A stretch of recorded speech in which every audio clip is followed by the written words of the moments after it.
Welcome to What's in a Game. On today's show, we discuss a solemn Game 7 and a new champion rising. We'll talk about the Thunder's victory over the Pacers and what we can actually take away from the 2025 NBA playoffs. But first, the Denver Nuggets have a new GM, or do they? We'll also be breaking down the Kevin Durant trade to the Houston Rockets and other moves around the NBA. Stay tuned. Welcome back to What's in a Game. I'm Grace Jean here with my co-host Will Jones. How are you doing today, Will, on this fine Monday? Not as down as I thought I would be, considering the Thunder just won the title. But it has been fun to joke about certain things and criticize them and see the hate just flowing through so many NBA fans. It's been beautiful to see. But we got some Nuggets news, so that's kind of holding me over. And I guess we were right that they were waiting for the finals to be done to make a move. It just wasn't. I didn't really see the point why they had to do that based on who the hiring was, but here we are. Yeah, we're going to discuss what the Denver Nuggets decided to do with their front office. It's a lot of different things that absolutely nobody predicted, besides Ben Tenzer being involved. A couple of programming notes. We will be back later this week, at least me, and hopefully we can bring on Steve Fazio to talk about the Denver Nuggets roster building philosophy. We'll be back after the draft. Remember, this week the NBA draft is happening. It is a 2-day draft. The first night is on Wednesday, second night Thursday, of course. So we'll be back at some point later this week, hopefully, to talk to you guys about that and generally how to build the Nuggets around Nikola Jokic. Since the Nuggets have new front office personnel, they're going to be doing an introductory press conference tomorrow. We'll also be talking about that press conference on our next show, as it ties into what the heck the Nuggets are doing with this roster. In the meantime, please do us a favor and hit the like and subscribe buttons. Really helps us out with the algorithm as we try to grow the channel. Well, we were trying to get to 1,000 subs before the end of the playoffs, and we did not make it there. Things kind of slowed down a little bit, but hopefully we get some new traffic to the channel as off-season sort of rumor mill stuff starts kicking up, and not just rumor mill. Like, we've already had a few big moves, like pretty would be massive moves, like the move of the season if they'd happened in any other off season, but these happened even before the finals were over. That we're going to talk about on today's show, and I'm sure that's going to continue through the off season. And maybe Shams was right; this is going to be one of the busiest off seasons that he's ever covered. All right, let's get to the Denver Nuggets news first. Denver Nuggets hire Ben Tenzer and John Wallace to run the front office. Ben Tenzer hired as Executive Vice President of Basketball Operations, and John Wallace as Executive Vice President of Player Personnel. We've talked ad nauseum on the show about Ben Tenzer and his background. Check out any of our previous shows to learn more about, what he's been doing with the organization. He's worked with the Nuggets organization for the better part of 20 years now, almost, in various roles, including most recently as the GM of the Grand Rapids Gold, the Nuggets G League affiliate. John Wallace, on the other hand, is a new name that is apparently not so new. He is the former director of player personnel as well as general manager for with the Minnesota Timberwolves. And then he was also the general manager of their G League affiliate, the Iowa Wolves. And he was also a former Denver Nugget in the role, quote, basketball operations associate, which sounds like the kind of thing that Ben did kind of earlier in his career, was kind of like doing it all, doing a little bit of everything, just helping people out with whatever the organization needs, basically. A lot of layers to this one, Will.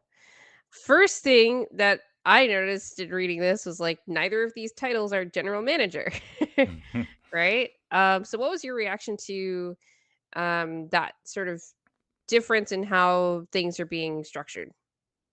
I mean, just instant confusion and I mean, wanting yeah. any kind of clarification. And we did get some reporting, I guess, from Vic Lombardi, even Adam Mares said he thought that the role was being split into two. They're going to be working collaboratively. Ben might be the business guy, John might be the player guy. And, we already had people in this role, or a guy in this role for vice president of player personnel, but he's also our head scout. And I'm like, so does that mean John's just gonna be a head scout type of role? Did we fire this other guy who was previously vice president of player personnel? It's the same job title. Then we got the report that they're kind of splitting duties.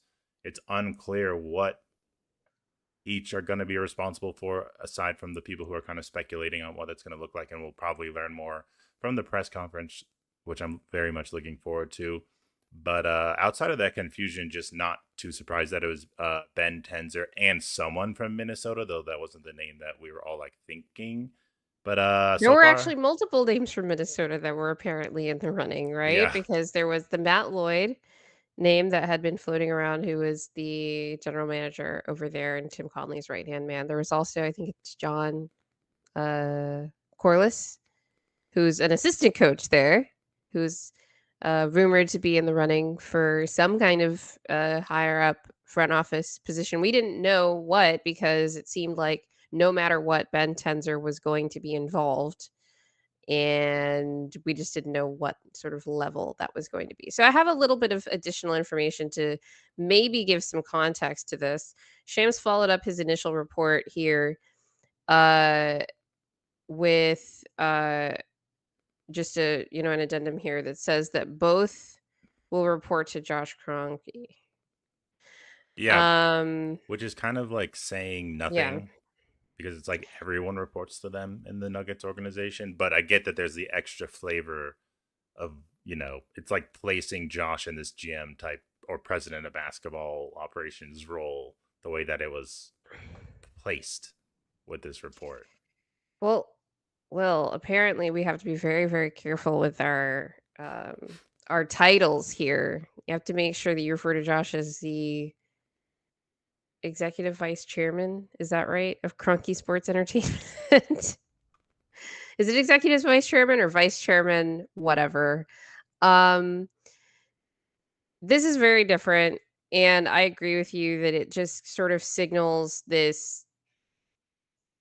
We had all these questions about the like hiring the coach first, and now we're talking about two different guys that are kind of sharing duties within sort of running the duties of the front office. And yeah, you can try to split off some things like contracts and negotiations separate from players and stuff, but as I've talked about on our show, one of the gripes that I have with the way that they've been operating is that it doesn't seem like there's a ton of unity in the strategies associated uh with both. In that, okay, let's, for example, if you wanted to say, well, we have our player personnel guy that's going to be in charge of like setting the direction for like the types of players, like the way that we build our roster. So you want to draft and develop, because that's what the Nuggets say they want to do. This is an example path. We want to draft and develop. That's what we're going to do.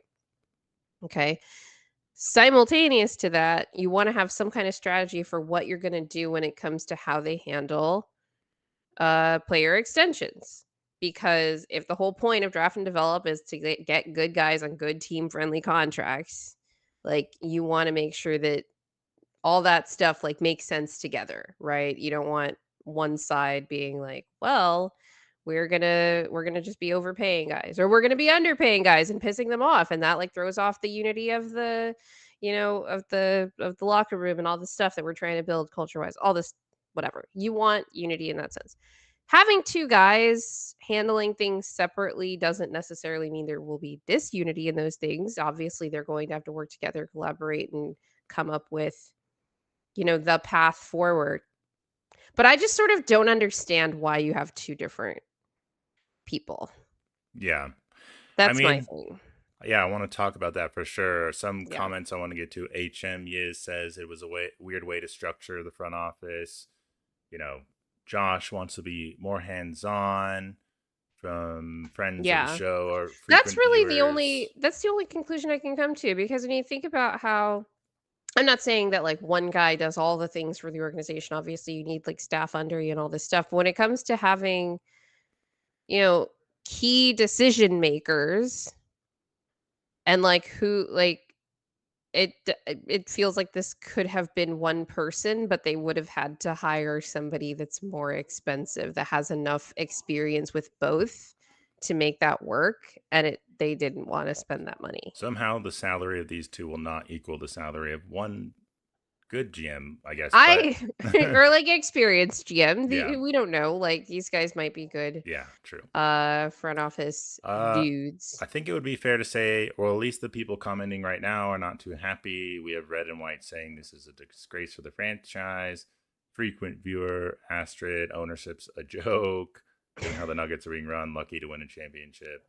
Yeah, I think people are just asking, why did it take so long to choose the guy everyone expected? That's my first question, and that needs to be the first question of the press conference. It's not, and we were like, look, if they're trying to hire two important front office personnel at the same time, they want to wait until they've got that finalized or whatever. Like, fine.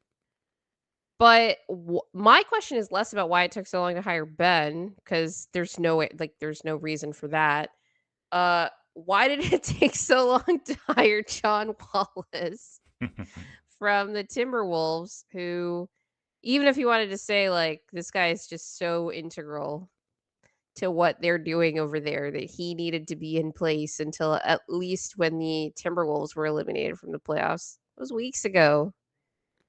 Uh, following At that point, we were already almost 2 months into the process, supposedly, of trying to find these front office personnel, and now Denver, I think, is, I mean, the latest the draft is in 2 days, Will. Like, do you know how insane that is? Yeah. And they Uh, chose to do this. The last time they had even this order of magnitude of time left before the draft, before they hired the people that were going to run their front office. Sorry to cut you off. I need to get this one off here. Uh it was when they hired Tim Conley 10 days before the draft, and that happened because Masai Ujiri left at the end of May. That was not like their choice. They fired Calvin Booth in April, at the beginning of April, yeah, no, and it's decided to take all this time. But the yeah, timing go ahead. has been the weirdest part of all of this. And yeah, just not surprised that it was finally Ben Tenzer. But yeah, John Wallace, I don't know if there was some personal reason why they were waiting so long to hire him. I don't see any reason why they would wait. HM is, I think people were under the impression they were going president of basketball operations and GM route. Yeah, that's same. But then, yeah, we have these weird titles. Not sure what they mean. I tweeted that I feel like Josh is scarred from the Booth ordeal, where Booth, yeah, I phrase it as power hungry. The fact that he kind of like had his idea of how he wanted to run the whole organization, wanted to reshape it, was in this Malone feud that we all heard about a million times. So he's Got splitting 2 this role up into helicopters here. I'm two. not sure if you guys can hear Oh, that I can't hear noise. anything. Okay. But he's splitting this role up into two. And I'm thinking like he's trying to create more checks and balances almost in these front office decision making, so that things don't get as out of hand possibly as what Calvin Booth was doing. But it does seem that then that means Josh is more hands on than we even thought. Where I thought he may be hands on until the transition happens with the front office, but from then on he would be more back to ownership role. Might be a Yeah. little bit more involved than he usually is, but not to this capacity where I feel like he's seeing this opportunity to be like this president of basketball, GM, everything, panacea presence with the Nuggets, like he knows best, and is taking this Jokic prime under his wing kind of thing. And I don't know if he trusts these guys to do what they do. Which We'll is not see. great because you He just might. hired them, you know? Yeah. I mean, I completely agree with you. Like I also interpreted Josh's, initial words as saying, at his earlier press conferences as saying, "Yeah, I want to be more hands-on in times of transition." So I was surprised to see this, especially the follow-up report from Shams about how they're both going to be reporting to Josh, cuz I'm like, "Okay, where do you get this information from?" Probably Josh. Like, so it's like very indicative of what Josh wants. Um, I don't think that it's great. Like, I agree with you that he doesn't necessarily trust these guys to do their jobs, which is, like maybe you wouldn't because they're inexperienced and for like first timers, whatever. Uh, but why would you hire them then? Like, this just kind of reminds me of, over the season where he's like, we're not going to extend Calvin Booth and he's going to be a lame duck GM and he's not going to be allowed to make any big move, which makes sense. You don't want to, but then it's like, well, why don't you just get rid of him and put somebody in that position who you trust to do their job, right? It doesn't seem like it feels like Josh is going to be the most important of these 3 guys when it comes to shaping the direction of the front office and how like, what they do with the team, how they take the roster, and I don't like that. Yeah. I mean, it just seems like it based on this move that is going to be the case, but we don't really know exactly how this is going to shape out. Ben and John could be amazing at what they do. Josh could be there to support them and like okay moves and really get their input, but is he going to have an ego power trip thing getting in his own way? Are these moves just too risky having two guys who are, fair to say, inexperienced executives at this such a pivotal time? And I do not blame any fans who are very worried about these moves, but we don't really know until we see what kind of moves they make. Thankfully, we do have a draft coming up, which they could absolutely do nothing during that, but maybe they do make a move and we can start evaluating some of their perspective, and at least we'll get some answers, though I'm not going to be surprised if they're vague as hell tomorrow, but possible answers on what direction they may want to go, especially like asking Josh why these guys, what is the vision they're Why selling did this take you? so long? I mean, yeah, that might be asked too, And but that matters because we've heard this idea, Adam Maris has said, other people have said, I think Josh or Jeff Morton, who we had on the show a couple of weeks ago, said like, look, they probably look at the fact that they don't have a draft pick, like that's ever mattered, to participating in a draft, uh, as sort of permission to mosey on through this process, and that's worse than if they had like something that had been like impeding them from whatever taking place in like a thorough search for the front office. This is like just time wasted.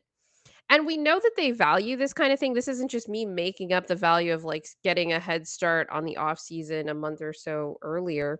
We know that they value this in another context because Josh said, "Look, we wanted to hire DA right now." And they could have had other reasons for this, but this is Josh's stated reason is we want him to be able to get a jump start on hiring his assistants and letting guys know that whether they're going to be retained here or not so that they can make other plans, for themselves, but also so that DA can start liaising with like our current players. And like there's all this groundwork that needs to be laid early in the off season to help you, be successful later on. And now we're at the later on. Like draft night is like I said in 2 days, and it's not just the draft that's going to be happening on that night as we've iterated on this show many times before. Um so again, judging them by their own standard, disappeared for a second. Judging them by their own standard, I can say this is weird that it took this long for this move. yeah, I know there was both sides of the coin. Some people were thinking because it's taking so long, it seems less likely it's going to be Ben because they could have just hired him if it was him. But on the other, you're thinking they're doing this thorough search and maybe interviewing some candidates that we haven't even heard about or throwing out big names, speculating on that. We end up not getting those names and it ends up being Ben anyways, with one additional outside perspective, which I feel like is a little bit of like a silver lining for some fans thinking, at least there is some external voice being brought in, but it's kind of funny that he's still in the Tim Connolly Former realm, but former Denver Nugget. yeah, By the way, external voice. Do the Nuggets and the Timberwolves know people outside of the Nuggets and the Timberwolves is what I'd like to know we're just this separate ecosystem where we're just from the poaching rest of the things from NBA. each other and Well, I don't trading know. The people to each Timberwolves have other managed to figure out how to interact with the rest of the NBA, and we're just kind of like, I don't know. insularly doing the same thing.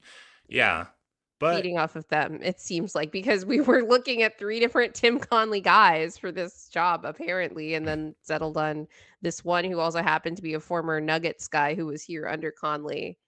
yeah, Um, just I mean, is there any yeah. chance that having a guy who is familiar with Tim Connolly, Tim Connolly, integral to the Nuggets early on in Jokic and Murray's careers, though he wasn't the perfect GM. I know we kind of like put the rose-colored glasses on with him, but and then you have Ben Tenzer, who is familiar with what happened with Calvin Booth. Is there some advantage to having two guys who are familiar with both regimes and how this team should be built moving forward, or are you just kind of So here's my thing is I'm not out on the moves. What yeah? I'm complaining about right now is this whole process. Like I don't understand.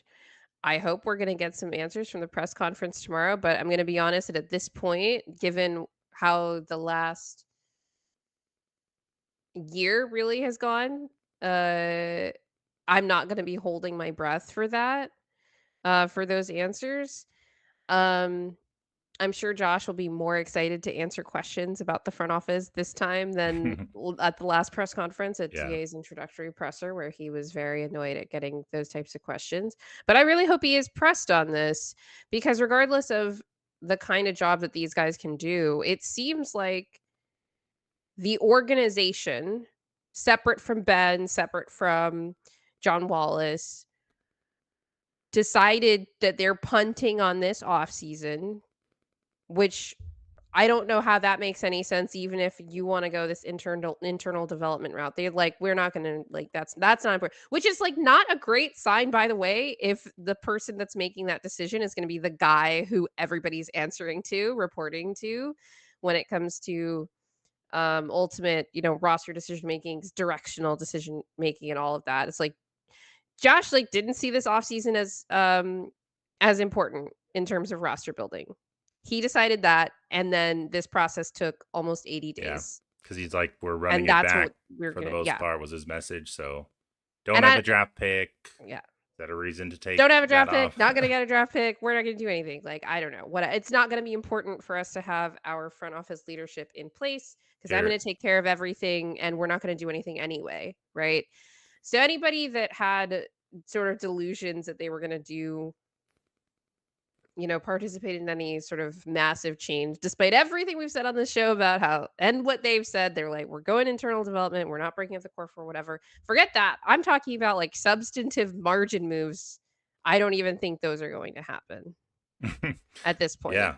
I mean, 'Cause I just don't think they value them. that's this. I mean, it's hard to imagine them not though, because it's like, Because it's so absurd on its face. Yes.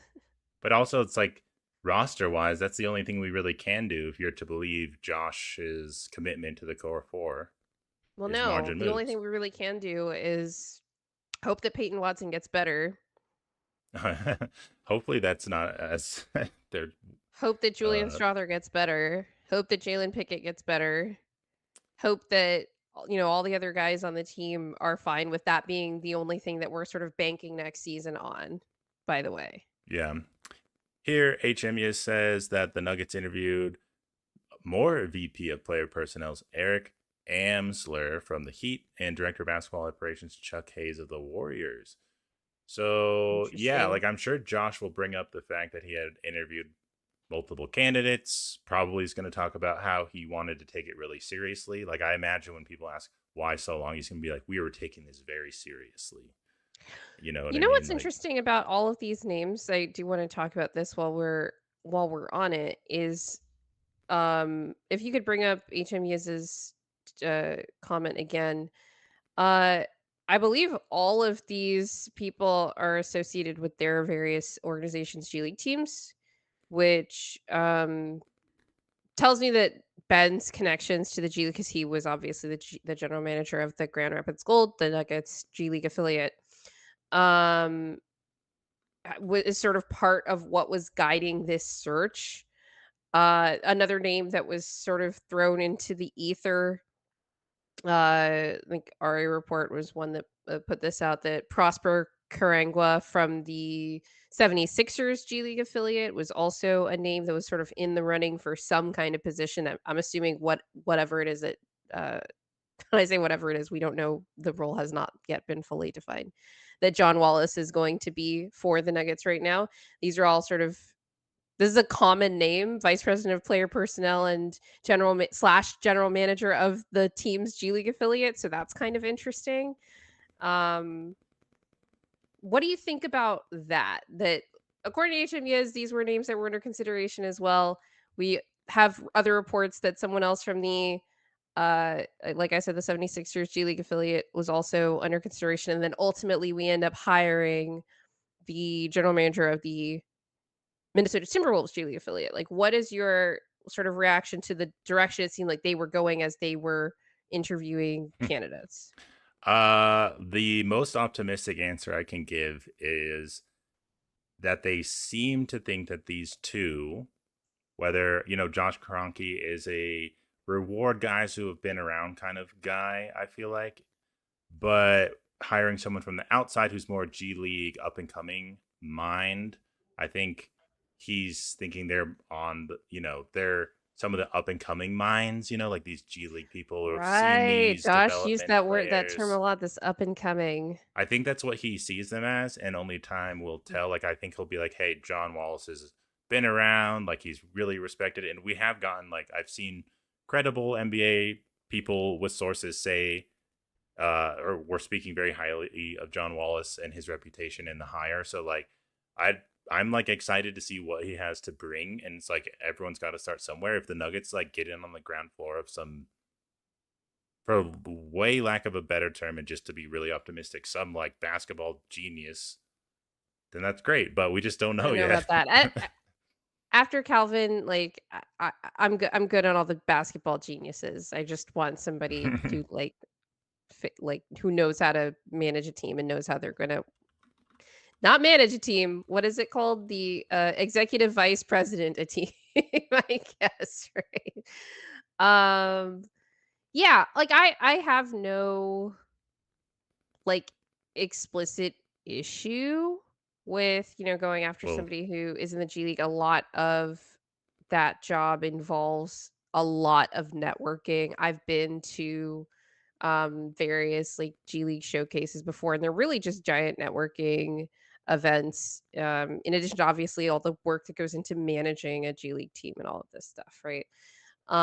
Just a little note here. I thought this was kind of like funny. So the Iowa Wolves actually came in dead last in the G League last year. They were 7-27 record wise. Does it matter? Probably not. Like not really at all, right? This is the G League we're talking about. But would we be hearing about it if they'd been like a top 4 seed for the last couple of years? Probably. Right? People love to put this kind of thing um on their not on their resumes, but this is something that you would like Josh would be bragging about it. I could see Josh bragging about it if it were, something to brag about. But I have no problem with that. I think that these are excellent networking opportunities. There's lots of scouts involved and all that kind of stuff. So that's not really my issue. Honestly, at this point, I just feel like Josh has sort of limited these guys' ability to like conduct an off season. Right? Obviously, Ben has been in his interim role, so him less so. But it seems like John is going to have the even more sort of consequential work in terms of the day to day. And now he's coming in with less time and ability to, like, they're not going to be hitting the ground running, let's say, like at the very least. And again, we've talked so much about the position that the Denver Nuggets roster is in, because of their top heavy cap sheet and needing to manage things on the margins with a lot more care and consideration, and just like nailing those margin moves, right? This is another thing about Josh is like, look, we are not going to break up with the core four, but also I'm not going to put these guys in like the best possible position to figure out a way to make this thing work that I've sort of constrained them to. Like that's pretty annoying as well. Like if we find out, weeks from now that like, oh, Luke Cornett was really looking for someone to reach out to him, but we didn't know who was going to be running the Nuggets front office. So he made a deal with somebody else and they feel good about that, position that they're going to be in. I don't know. I'm making this stuff up. But it, like, we know it can't help because they decided that having this time matters in the case of Adelman, but apparently did not matter in the case of the front office. I just can't wait to see how Josh breaks down the responsibilities of these two and the titles. And it is funny, we've been waiting to see who the new GM is, but we just don't have a GM. We have these vice presidents, and I don't really know what they do. So Yeah, we're it's going to find out at the press conference tomorrow, and we'll definitely talk about it on our next show. The unfortunate thing about not having more defined roles for these guys is the press are going to be more limited in the kinds of questions that they can ask, not because not explicitly limited, but the more information you have, the easier it is to get into detailed questions. So you're not just asking basics like, so what is your job exactly? You know? Which is also unfortunate, and they're gonna have to have this again right before the draft, and uh, yeah. it's just really frustrating the way that this all has played out. Um, the last thing I'll say about John Wallace, we keep hearing, is that he is a very sort of charismatic guy, like really good with people, really good with players, very well liked around the league. We'll see if that plays out. Obviously, that's kind of what you're going to hear after a guy gets hired to a position like this. But obviously, he came highly recommended enough for Josh to hire him. In addition to like Josh knew him, like he was literally here, right? This isn't somebody that they didn't know and had to just go based off of the recommendations. He was here for 3 years actually under Conley between 2019 and 2022 when he left with Tim to go to the Wolves. So I mean, it's cool to have someone familiar with the Nuggets who's got outside experience. Again, you kind of have this weird mix of like familiarity, but maybe hopefully like a new perspective with him. But it's just, I don't really know much about him. But from everything I'm hearing, like it sounds really great. Just got to see how it goes. yeah, it always sounds great at the beginning, doesn't it? Yeah. I mean, it could be a horrible move, this GM split. I don't see a lot of other teams doing this kind of structure in the NBA. But we'll see if that's really how it's going to be or not. I was almost hoping we'd get like a quick Josh Kroenke little interview with Vic on like altitude. I know, like like we did, like a like he did 3 minute after the thing. firings, But we're going to get they're the doing press a presser conference tomorrow. Like that's different because he did that clip because he wasn't going to sit down with the press for like a couple Yeah. weeks after. Whereas in this case, they're doing a press conference tomorrow, so we're not But I going to still get need to know any right more now. information. I Can't wait know, for tomorrow. because it would help in crafting more detailed questions. Instead, the press conference tomorrow is probably going to be Josh talking for 5 minutes, introducing these guys, and then the other 15 minutes of them answering basic questions about what their duties are going to be day to day. Yeah. Create Like, as much confusion to avoid the specific basketball questions. yeah. Shock and awe. Shock and awe. All right. Last piece of Denver Nuggets news that actually is like a little bit of broader NBA news. Dario Saric opted into his $5.5 million player option. My note on this was just that it's a free $5 million that was really never a question for me. Some people were sort of wish casting that he would opt out of his player option and go back to play in Europe, but he was never going to get that kind of money elsewhere. Denver can try to buy him out at a smaller number if they want to. The implication here really is just that Denver would be hard pressed to try to use the taxpayer mid-level and sign another veteran minimum player, um, if he opted in, which he did. If they don't buy him out, just because they're gonna be hard capped at the second apron and they're, like, scraping right up against it. So I think it, like, that combination would put them just, like, $1,000,000 over the second apron, which they can't, like, it's illegal. They wouldn't be allowed to do that. So that's something to watch for. Um Couple of other player options, and then I'll get your reaction on that one. Will so Dwight Powell from the Dallas Mavericks. In my piece on Zeke Najee's contract, I had a whole addendum about uh, the teams that have the most player options on their books, and the Dallas Mavericks, I believe, were tied with us and the Sixers for the most player options on their books. Dwight Powell being one of them.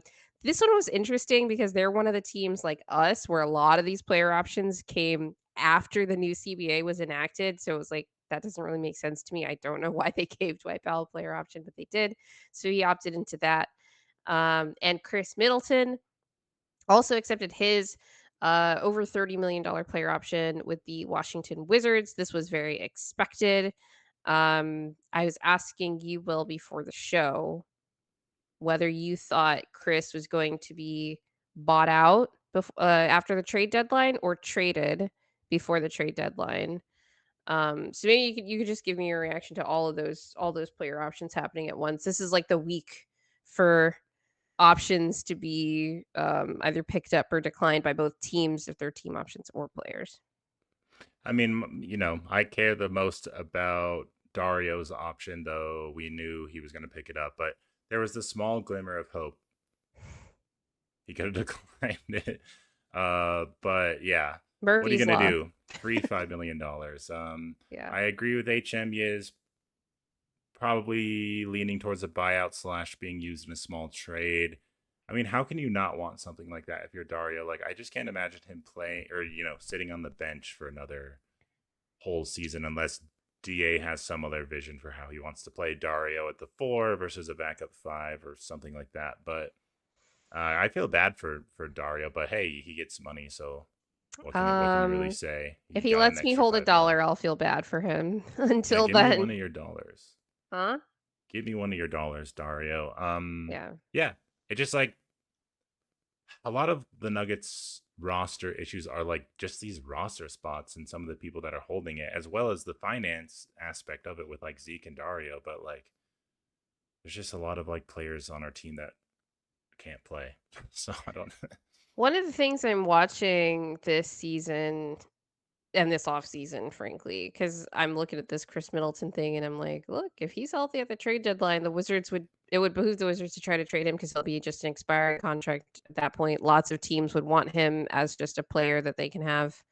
That would be useful going into the playoffs. Like if he's healthy, he's a good player. It's Chris Middleton, right? But if he's not, then it would make sense for the Wizards to just buy him out at the deadline, save some money from their books, and then Chris could try to like find a place on a contender as well if they're willing to kind of take the risk that he would like get healthy by the playoffs, that kind of thing. But because he makes so much money right now, you're not allowed to. The Nuggets would not be allowed to pick him up off the buyout market because they're over the first apron. And they're over the first apron because of the Zeke and Dario contracts. Yeah. So I would be very annoyed if for the second year in a row, the reason that Denver couldn't just pick up like Chris Middleton basically for free is because Zeke and Dario are on their books. Um, so that's something that stood out to me, and yeah, I don't know how Ben Tenzer is gonna because we're kind of thinking about this like we talked about as Ben handling more of I don't know, on the books side of things, and Ben has all these ideas, these like fresh ideas for how the front office should do things differently. I'm very curious about how they're going to manage assets differently just going forward. All right, let's move on to the next big news item. Pretty big. We're talking about Kevin Durant getting traded to the Houston Rockets. This happened on, was it Sunday morning? No, it was Saturday, wasn't it? It was Sunday morning, the day of game 7 of the NBA Yeah, Sunday Finals. We morning. get the Yeah. news that Kevin Durant is being traded to the Houston Rockets. I'm asking you, but you didn't even have a cell signal when this happened. You were asking me what was going on. Yeah. Um, so the deal is that Houston is sending Jalen Green, Dylan Brooks, the 2025 10th overall pick, and 5 second round pick swaps, or sorry, not pick swaps, 5 second round picks to the Phoenix Suns. My first reaction to this was that, like, this was a really expensive Jalen Green salary dump where the Rockets just get Kevin Durant in return. I know. It's just like, the weirdest trade ever. But I don't know. Keep going, and then I'll give my overall thoughts. Yeah, no, I just think Phoenix got completely fleeced in this deal. I know, Will, like, you're gonna give your thoughts, Will, on where you think Katie's overall like value is, but I'm like, this dude was like a very clear all NBA player to me last year. I think he like barely missed the cutoff because he like had an ankle injury at the end of the year or whatever. But he had leverage. And I don't know if we'd even talked about this on the show because it's mostly rumors, but we everyone knew that Phoenix was going to be trading KD after the season because he was pissed off basically when they tried to trade him to Golden State midseason without telling him and like all this stuff, whatever. Um, but he's going to be an expiring contract next season, and who knows what kind of extension he'll be asking for. Probably, like I would imagine, willing to take a discount to some degree on his contract. Not like a huge amount, but like he's currently on a super max contract, which is a lot. That's the most money that an NBA player could be making in terms of percentage of the cap. Um, but like I've said before, the team that is trading for him in order to give Phoenix like really valuable assets needs to know that Katie wants to go there. Crazy thing about this Houston deal is that Houston was one of the teams on Katie's list. I think the top 3 were Houston, San Antonio, and Miami. A lot of people pointed out like, "Oh, these are all no state income tax states." Okay. Yes, probably, but also wasn't surprised to see those names there after, De'Aaron Fox wants to play with Wemby. I wouldn't be surprised if Katie also wants to play with Wemby, but also Miami is just a place that apparently people guys like to go. I've lived there before. It's fine. Good weather, all that kind of thing. But Phoenix takes on the Jalen Green contract, which is not really a great contract either way. And we talked about this a little bit in our show before the season because Jalen Green and Şengün got extended. I think we're like around the same time. I think we got the news of the Jalen Green extension even before the Şengün one. And it was a weird contract structure because I believe it's 3 years. His extension has yet to kick in, but the 3rd year is a player option. So if you wanted like a short-term deal that's easy to move, it's just a little too long for that, plus that last year is that player option. If you wanted a longer term deal because you really believe in Jalen Green's potential and you think he's gonna like no pun intended, rocket up over the next few years, um, it's not great because if he actually does improve that much, that 3rd year he's gonna decline and then ask for, like, max money. So you didn't lock him in at some, lower rate for, like, longer term. So that contract never really made, like, a ton of sense to me. For Houston, they get off that deal entirely and basically replace him and Dylan Brooks with Kevin Durant. Um, so I was just like, Houston made out like bandits here, honestly. Yeah, it's funny because I was just joking to you because you know how I am about Kevin Durant that this is really Yes. how low his value is now. But I don't think it really accurately reflects his value. I mean, if you just like look at his stats for sure, like how he plays with these teams, he consistently outputs the same amount of like scoring and assists. Like he's averaged the same thing the last since he's been in Brooklyn at least. I think his scoring's gone up, but everything else has gone down a little bit since the Warriors. But um, yeah, it's just a weird trade. HMEs don't understand why Phoenix wants to keep Jalen Green, doesn't fit with Booker, even if they get rid of Bill. Yeah, I'm like wondering how they're going to solve this. Is Jalen Green going to be moved at some point? I Yeah. don't see anyone moving. I don't see how they move Beal. That's going to be an expensive, possible, weird buyout situation. But I mean, I um, literally looked at this deal, and I was like, Denver could have beaten that.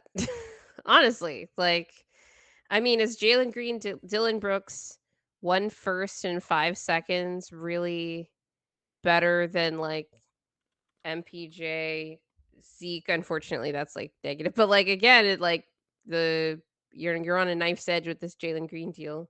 Peyton Watson is like a young player that you might want to throw in there, a future first. And whatever, like a future pick, so like that kind of thing. It's like on the same order of magnitude, honestly, to me. I don't know if that's a crazy take or not. Um Denver was rumored to be in the talks, but I'm sure every team in the league like called about Kevin Durant. We don't know how far that actually progressed. Last summer, Denver was in Paul George talks as well, and that didn't go anywhere either. So whatever, whatever that for whatever that's worth. Somebody did pick up the phone and make calls. Phoenix, they didn't get a single one of their picks back in this deal, which was insane to me.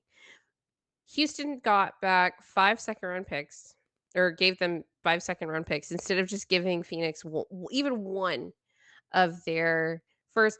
Snoozer, I agree that Phoenix didn't have much of a choice because the market for KD had cooled. But to me, it's like, is the best thing that Phoenix gets back in this deal probably Dylan Brooks, just because he's a useful rotation player who will actually play defense, which is not great because you just gave them Kevin Durant, right? Um, so just as a reminder, the Suns traded, what was it, 4 first-round picks and 3 pick swaps for Kevin Durant to the Nets, in addition to Cam Johnson and Mikal Bridges. Uh, and they've turned that into Jalen Green, Dylan Brooks, a 2025 first, and 5 second-round picks, which is not, ideal. Unless, who knows? Maybe Jalen Green does have a breakout season, but again, that contract is like not actually that great if you like believe in his potential. It's just like is what it is. Um, the Nets traded, I think not all of, but 2 of the Suns' future firsts to the Houston Rockets last summer as part of the deal with the Knicks, to get to send Mikal to the Knicks. And they wanted no, to get their picks back from yeah, Houston that Houston had from when they traded the Nets Harden. I could make like a whole flow chart for this if anybody's actually interested, but we're not going to do it right now. Uh no, it's not. yeah. They didn't get HMU any of is their picks, they didn't get right? any of their picks. Um Which is crazy. yeah, I don't understand what they're doing over there in Yeah, Phoenix. I I think the don't general sentiment yeah. is Phoenix got pretty fleeced. This is like the one time, like I get that Kevin Durant is expiring, so he could walk, right? So no team's gonna commit to him, but or at least trade a bunch if he has the chance to walk. They're not gonna rent him out, but this is like the one time where a team doesn't have to give up so much of their team to get him. Because a lot of the times, like the teams are giving up a shitload. He goes there, the team's a little barren, some of the depth's wiped out, which I get. But this time he has some pieces around him. I don't like Fred Van Fleet, but they're gonna restructure that deal. It looks like. Um, yeah, I don't know. Yeah, that's the other thing I wanted to mention about Jalen Green being in the deal. Because of the size of KD's contract, like, it was either gonna have to include Jalen Green or Fred VanVleet, just because of where their salaries Yeah, are, in right. addition to other stuff, right? Mm-hmm. So, they chose, like, we wanna keep Fred. He's more important to our team than Jalen Green, It's which kinda probably tells you where they were at with him. I don't really love Fred Van Fleet, so even though this deal's weird for Phoenix, I kind of get them being like, I'd rather take this flyer on Jalen Green, see what he develops into. But Well, I don't think Phoenix made that choice. But even if Really? they I agree with you. No, I don't think Hmm. they made that decision. I think that was up to the Rockets. I think the Rockets were fine to get off of the Jalen Green Oh, contract I'm after sure. this last playoffs. Um, but if they had the choice, I would agree with you, even given Jalen Green's past performance. Because what are they gonna do with Fred VanVleet? Like, but then again, what are they gonna do with Jalen Green? They employ, like, 7 shooting guards or whatever it Hmm. is on that team right now. Yeah, it's sad that I can't even enjoy this Suns implosion because of everything else that's going on. It's like what I've been dreaming of, but here we are. Yeah. Oh, Suns are still a second apron team. It's so funny. They went deeper into the second apron, and there's some, like, cap minutia associated with, like, I thought they couldn't take on more salary. There's some, weirdness because Jalen Green's entering his, he's still on his rookie scale contract, and there's some weird cap math that happens there, but yeah, they didn't gain anything from this deal. Like, they didn't even get off of salary. Um, That being said, though, yeah. for some reason, I'm still just not that worried about the Rockets. It feels still a little bit more lateral on the whole, but they're gonna be better, like with KD and just like more consistent. And I like Ime as a coach, and he's staying there long term now. Like I don't think we talked about him getting like a long term extension with them on the show, but Yeah, no, um, that's one for sure that happened also, and we talked about Billy Donovan, though, and we talked about the Knicks inflating all these coaches' value perhaps by inquiring on their availability, and then they I- subsequently are getting extensions. getting some comments about possibly looking to trade for some of Phoenix's spare parts, like Grayson Allen, Royce O'Neal, Nick Richards. Yeah, I saw that floating around as soon as the trade happened. Because Phoenix looks like they probably should be making some more moves. So it's like, could we steal one of their guys? It's a kind of an interesting prospect, but we'll Yeah, no, see. I agree. I think it would be difficult for Denver because at this point, Phoenix is probably in the business of shedding salary, and we can't really offer anything that would work in the way of that. Yeah. Besides maybe Dario, who's going to be an expiring contract now this year. So, um, actually, let me just look it up really quick. Because Nick Richards, I believe he might be an expiring, and they might be looking to extend him this summer. I could be wrong about that. So he has let me just go to the multi-year really quick. So Nick Richards has 1 year left on his deal. And it's for a little bit less than and it's actually non-guaranteed right now. I think it becomes guaranteed at some point in maybe January or something. It might actually be just like in July. Anyway, the point is like Nick Richards for Dario doesn't really give the oh my gosh, Dime Droppers in our Dime chat. Hi, dropper. Dime Dropper. I love your show. Think the Nuggets should trade Murray and Porter for lesser star players, but more depth. Seems like Jokic can raise players enough like he did. Team Serbia just needs more actual players. Dime, we are going to be talking about exactly that topic on our next show and roster building, and perhaps even challenging that very idea of how much can Jokic actually floor raise? Like, what's the extent of that? It'll be a really interesting show. I'm looking forward to it. Hope you check it out. Oh my gosh. Fangirling a bit because, like, wow, dime droppers in our chat. Um, anyway, Nick Richards, expiring contract, Dario Saric, expiring contract. Could we make something like that work for Phoenix? Maybe, but like, what's Phoenix's incentive there? That kind of thing is sort of where my mind goes. Um, so yeah, Suns weird team. Anything else you want to say about this trade before we move on? Anything on this trade? No, we can. Let's go to the Lakers. So this is maybe the biggest news in terms of league-wide impact that happened over the last 5 days, and it was really like a footnote over in that time span. The Lakers got sold. The Buss family is selling their majority stake of the Los Angeles Lakers for $10 billion to Mark Walter, the owner of the LA Dodgers. Uh, Will, since you follow the Lakers more Mm. sort of in a more detailed way than I do at this point, why don't you give me what your first reaction was to this news? uh, my reaction was both surprised and not surprised. Mostly because I hadn't like heard rumblings they were looking to sell, but like the fact that they did sell makes so much sense because while the Lakers are thought of as this huge, massive franchise that so many people throughout the whole United States are a fan of, they have no money.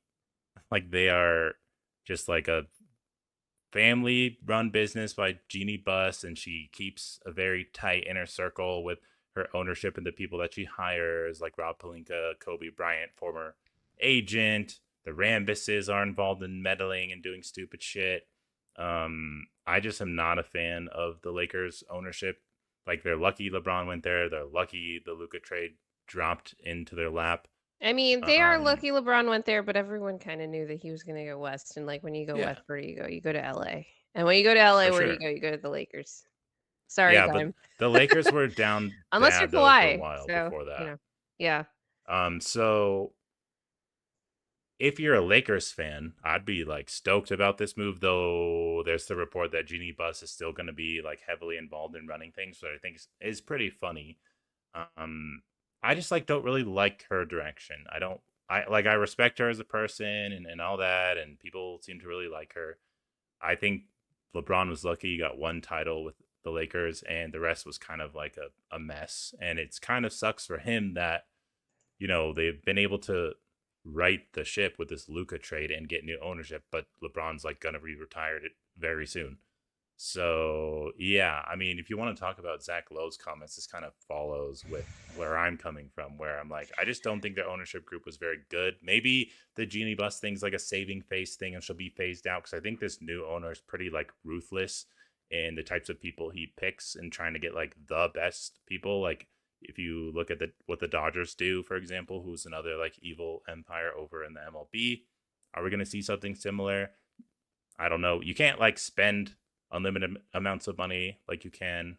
I think In there is a baseball. tax in baseball, but like Baseball the acts like they have a penalties cap, is but yeah, yeah, it's not. Everyone basically just gets stretched out over a million years in baseball. HMU says throughout NBA history, the Lakers always get what they want and get bailed out. I honestly think this is a bit of a. It's not really a bailout. They just get Luka Doncic, which is probably part of the reason that they were able to sell the team at this valuation. Just for reference, the Boston Celtics got sold that sale isn't even fully finalized yet, but we know they're getting sold to a new ownership group for $6.1 million, another storied franchise. It doesn't surprise me that the Lakers went for more. It surprises me that they're going for more than double because when you think about the fact that the Bus family, they're selling their majority stake, which isn't the entire stake in the franchise. Um, and maybe that wasn't the case in in Boston either, to where the 6.1 billion isn't the whole franchise number. I need to double check on that. But this means the Los Angeles Lakers are worth well over $10 billion because their majority stake, I think, was like 66%. They were like two-thirds of the franchise there. Um, so yeah, that's the my reaction to that was like it's a lot of money. Um, if it makes you feel any better about Jeannie Buss's direction, you know who else was told that they were gonna stay on as governor of the team after it got sold is Mark Cuban. yep. And that did not stay true for very long at all. But yeah, now they've got some deeper pockets going. Zach Lowe mentioned on his show that the Lakers were literally the last team that started paying for Synergy, which is an important basketball analytics and tracking database. 29 other teams had it before the Lakers did. They haven't, filled out their analytics staff and all. Like, I've seen Lakers fans joking about how, this is how you end up with Vanderbilt on the contract that he has. And, in the context of using Vando's contract as the direct comp for Zeke Naji, I'm starting to think like, Denver Nuggets, are you guys going to use some of the savings that you're getting on not paying experienced executives on filling out various other staffing roles in the front office you know, so that we That don't make similar mistakes to Rob Pelinka? that money is already going to Mike Malone. Sorry. That's true. Just That's kidding. true. Good for Moch, honestly. Um, does that make you feel any better, Will? Just kind of assuming that she's going to be pushed aside in Yes. probably the Well, medium term. if you're a Lakers fan, I don't know. I feel like they love Genie. Like Lakers fans, I feel like they love Genie, but they're Really? frustrated. I mean, I don't really know. I feel like the Bus family still like is near and dear to them, but Like I the think royal that they family. yeah, but I think that they want some better like executive direction. Oh, Grace disappeared. Oh, there you are.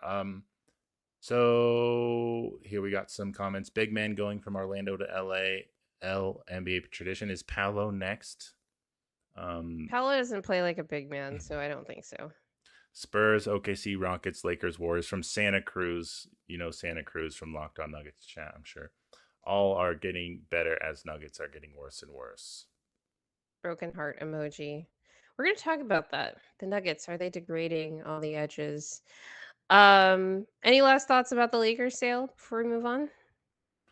Well, if Dime Dropper's still listening, I don't know what the future of the Lakers are, but the Clippers are definitely giving them a run for their money in terms of their playoff success, the new stadium, the fans look hype, the content is good for the Clippers. LeBron's probably on his way out. The Lakers, if they're gonna build a new future with Luka and rebuild the team, is gonna take a while for sure, I would say. So while I do think there are teams getting better, the Spurs, Rockets, OKC. Lakers is going to take a bit. Warriors already did get a little better with Jimmy Butler. But yeah, the West is getting better and the Nuggets can't just be complacent. So it's just another like move where I know people are freaking out that the Lakers could just spend a bunch and become really good, but that just can't happen that Well, Rob quickly right Pelinka is now. still a GM, so I'm waiting for that the firing soon. tight. I think Genie's gonna come first. It's going to be hard to fire the guy who landed Luca, but like that move is going to come. True. No, that's true. It won't be that hard once he starts failing Luca. We'll talk about this when we get to one of our mailbag questions, but I'm very curious about the Lakers summer because they actually have a bit more flexibility that I think people give them credit for. And that's Nico Harrison's fault, by the way. Yeah. All right, let's get to the NBA finals. The reason that we all do this, game 7. Unfortunately, on one of the first plays of the game yesterday, Tyrese Halliburton tore his Achilles. We got the official news of that being the injury this morning from Shams, which was just very unfortunate. He'd been playing on a strained calf for 2.5 games now. I think it started with calf tightness, then it was like officially a strain in game 5, and then early in game 7 he just kind of goes down as clear non-contact injury, very similar to um, how you saw it with Jason Tatum in round 2. And you just knew what happened even before he went down. Will, were you watching this live, by the way? Yes, I was. I was back from my camping trip and ready to watch. Man, I was like ready for a great game 7 and Yeah, it Pacers were started kind off of like like, okay, everybody's nervous. It's gonna be a close one, gonna be a nail biter. Hali was making shots. He'd gone like 3 of 4 from yeah, three he had those right three before then. threes and I was like Yeah. really excited. And I was like, "Hey, this could be a game, like classic game 7." And then I just thought Hallie, like on first glance, was pounding the floor because he was mad he turned the ball over, and it was like, damn. But then, obviously, when they showed the close-up replay, we all realized what Oh, happened, I and didn't think he was yeah, pounding the ground because of that. I was like frustrated with him because Shay ran the other way. I'm like, come on, Hallie. Then they showed the replay of what happened, and before he even hit the ground on the replay, I was like, oh, they didn't even. It was before. It was the replay of like, here's the turnover, and then yeah, and everyone just knew then. He clearly knew then because he was like on the ground pounding the ground. Like, I hate how many times they replay these things too, because it's like, okay, I got it. Like, I don't need to see this from 6 different angles. I Um, know they replayed it so many times. so they always do this too. Really shitty way to end such a special run through the playoffs. Like they had taken one of the best teams of all time analytically to 7 games in the NBA finals, which was the furthest that that franchise had gone since the NBA ABA merger. Um, it was just a really it's a really tough situation for Pacers fans. Facing like that's the worst possible way that game 7 could have gone.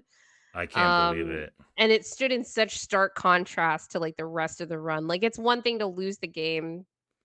Um, it's one thing for Halliburton to have, not played and all that, and I get it. Like, guys wanna be there for their guys, he wants to play. He played well in the last game, right? And they made it through, and he looked okay, but it's one of those things where it's like, it could just give out at any point.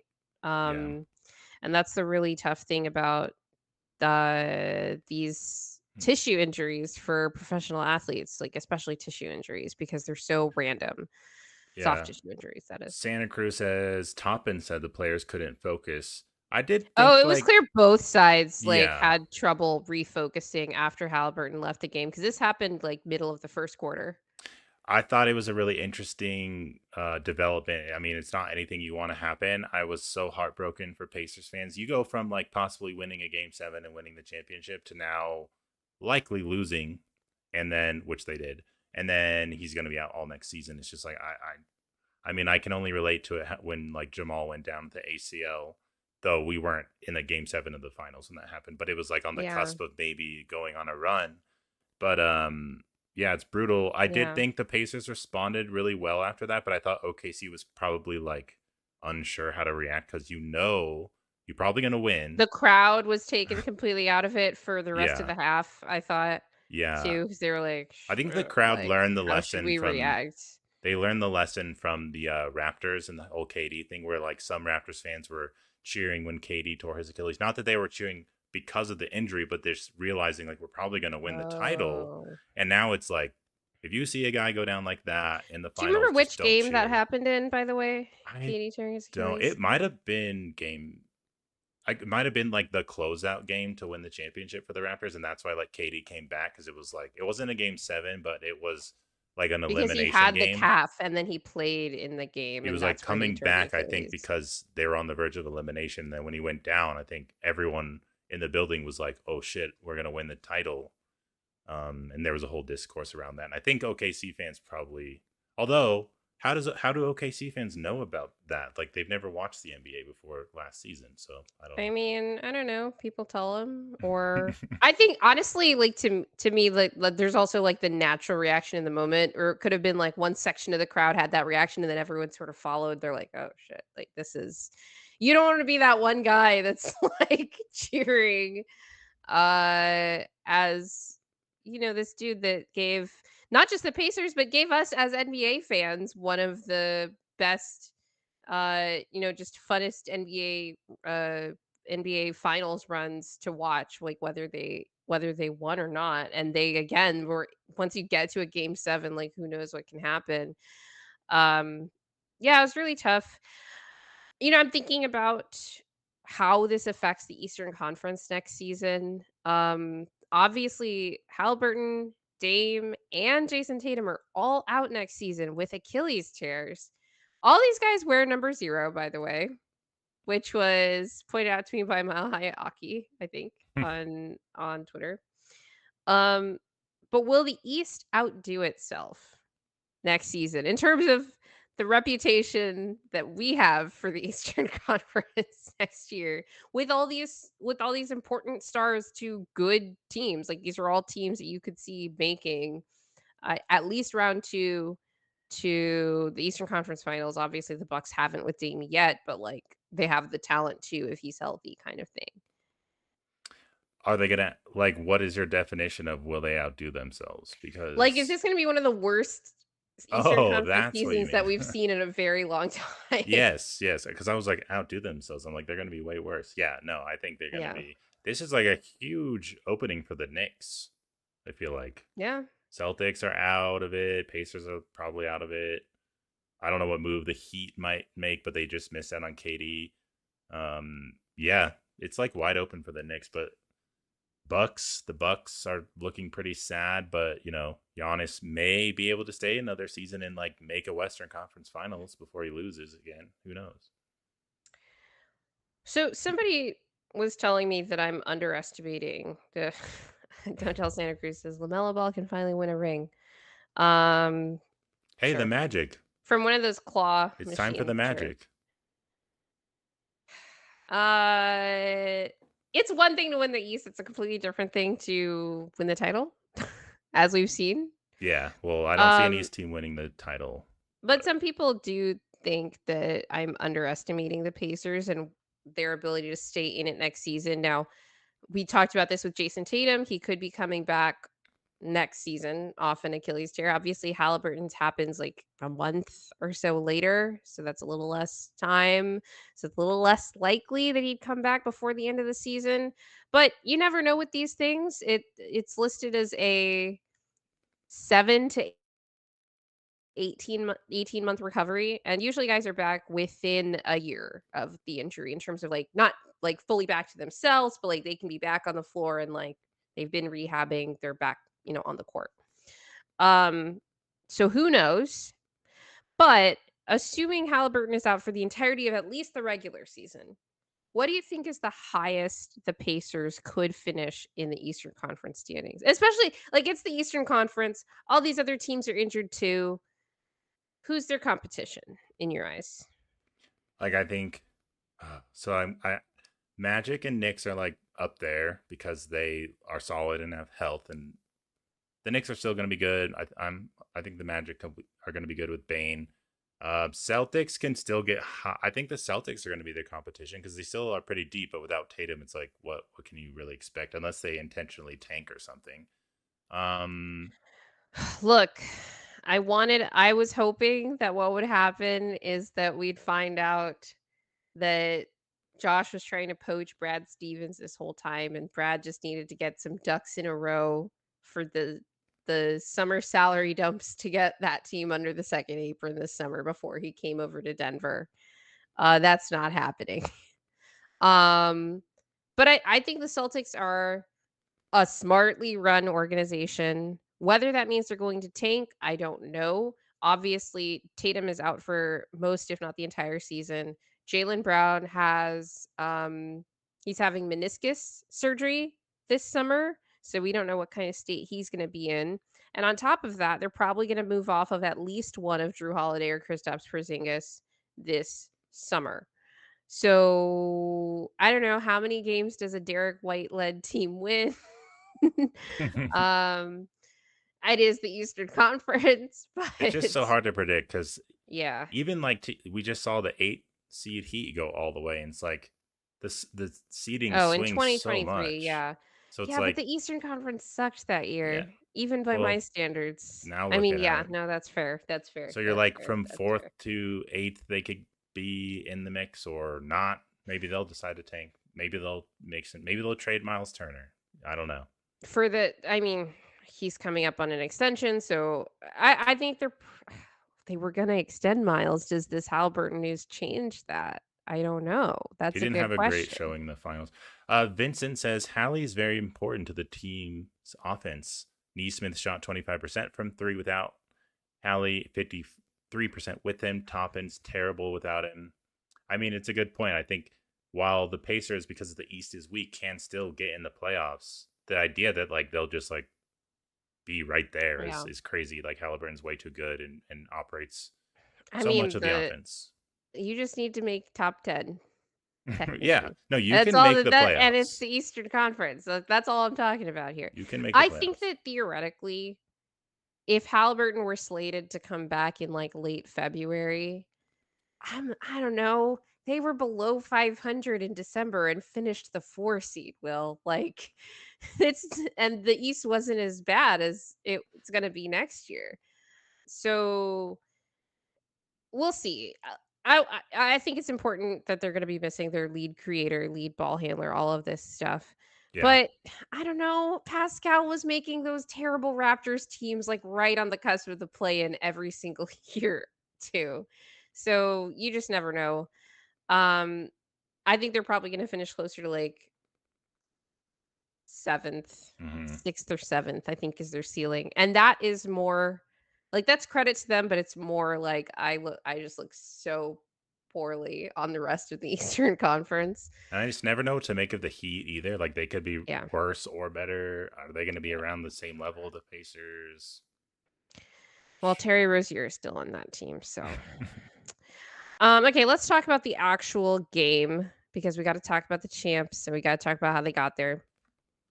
So Pacers forced a game 7 with a dominant game 6. Will, you got your OKC lays down game. Like, that was the most I think that was even worse than the, game against the Timberwolves game 3 where, they lost by 40 because I felt like that was a combination of, yeah, OKC's laying down, but the Wolves are, like, really, really outplaying them. I wanna give the Pacers credit for doing that, but this was, like, the worst just effort game I'd seen from OKC all playoffs in game 6, and so I knew game 7 wasn't gonna look like that again, where they're down 30 at half, and then afterwards giving up transition runouts and all of this stuff. To be fair, I didn't watch the first half of game 3 versus the Grizzlies where they were also down 30 at half. So, maybe that was one of those games, and then they were like, "Let's just play we're gonna play catch up," and they did. They won that game, which was insane. Obviously, Ja goes down, but I'm like, "Man, you got a 30-point head start. I don't care what happens to the best player at that point. You gotta figure out a way to win that game." Game 7, though, ugly game in more ways than one. It was, as we've already talked about with Hallie's injury, it was really kind of this back and forth defensive game by both teams, and neither cracked 50 in the first half. The Pacers took the lead with, like, I don't know, 4 seconds left on an Andrew Nemhard go-ahead 3, that I Yeah, think gave them 49 points. that was great over Um, his former yeah. teammate, college teammate in Oh, chat. was it over Chet? Yeah, Oh, yeah, great he was shot. way out there. It was like a grenade too. That dude is such a gamer, man. I wish we had him on our team. I know. Um, Pascal had the J-Dub matchup, and I think that really helped the Pacers contain OKC early. It did help them contain them late too, but there were definitely stretches, as we'll talk about in the second half, that were a lot uglier, mostly because of their offense. Um, the third quarter is where the Pacers really started to unravel. As we got in a previous comment, Halliburton matters. It turns out your third team All NBA starting point guard really matters. So him going down, just the Pacers are completely lost on offense. Everybody had to slide up in terms of their responsibility, and it showed immediately. The Pacers had 8 turnovers in that third quarter, and I think 6 of those turnovers led directly to points. I think there were 3 backcourt turnovers where they either got a rebound or they were inbounding the ball and OKC just took it, and got second chance opportunities there. It was really ugly. It was one of those things where it's like, this stuff is happening. This game is not even going to be close. And that was before the score had ballooned. Just because when you're the underdog in that situation, you can't afford those kinds of mistakes. Um, I th- don't think that we really. I've been the point guards matter person on this podcast. I think since our like third episode, Will, when we Yeah, did our season retrospective, and my takeaway from last year was that how important a point guard play is, and it's not just like making shots and all of this stuff. There's a lot of physical toll that comes with being a lead guard, an elite initiator, whether your offense is good or not. So, like, I'm thinking about like how much this last season made me appreciate Jalen Suggs, even with his flaws. Like not having him on that Orlando Magic team. It's like, yep, no, it turns out it could get worse.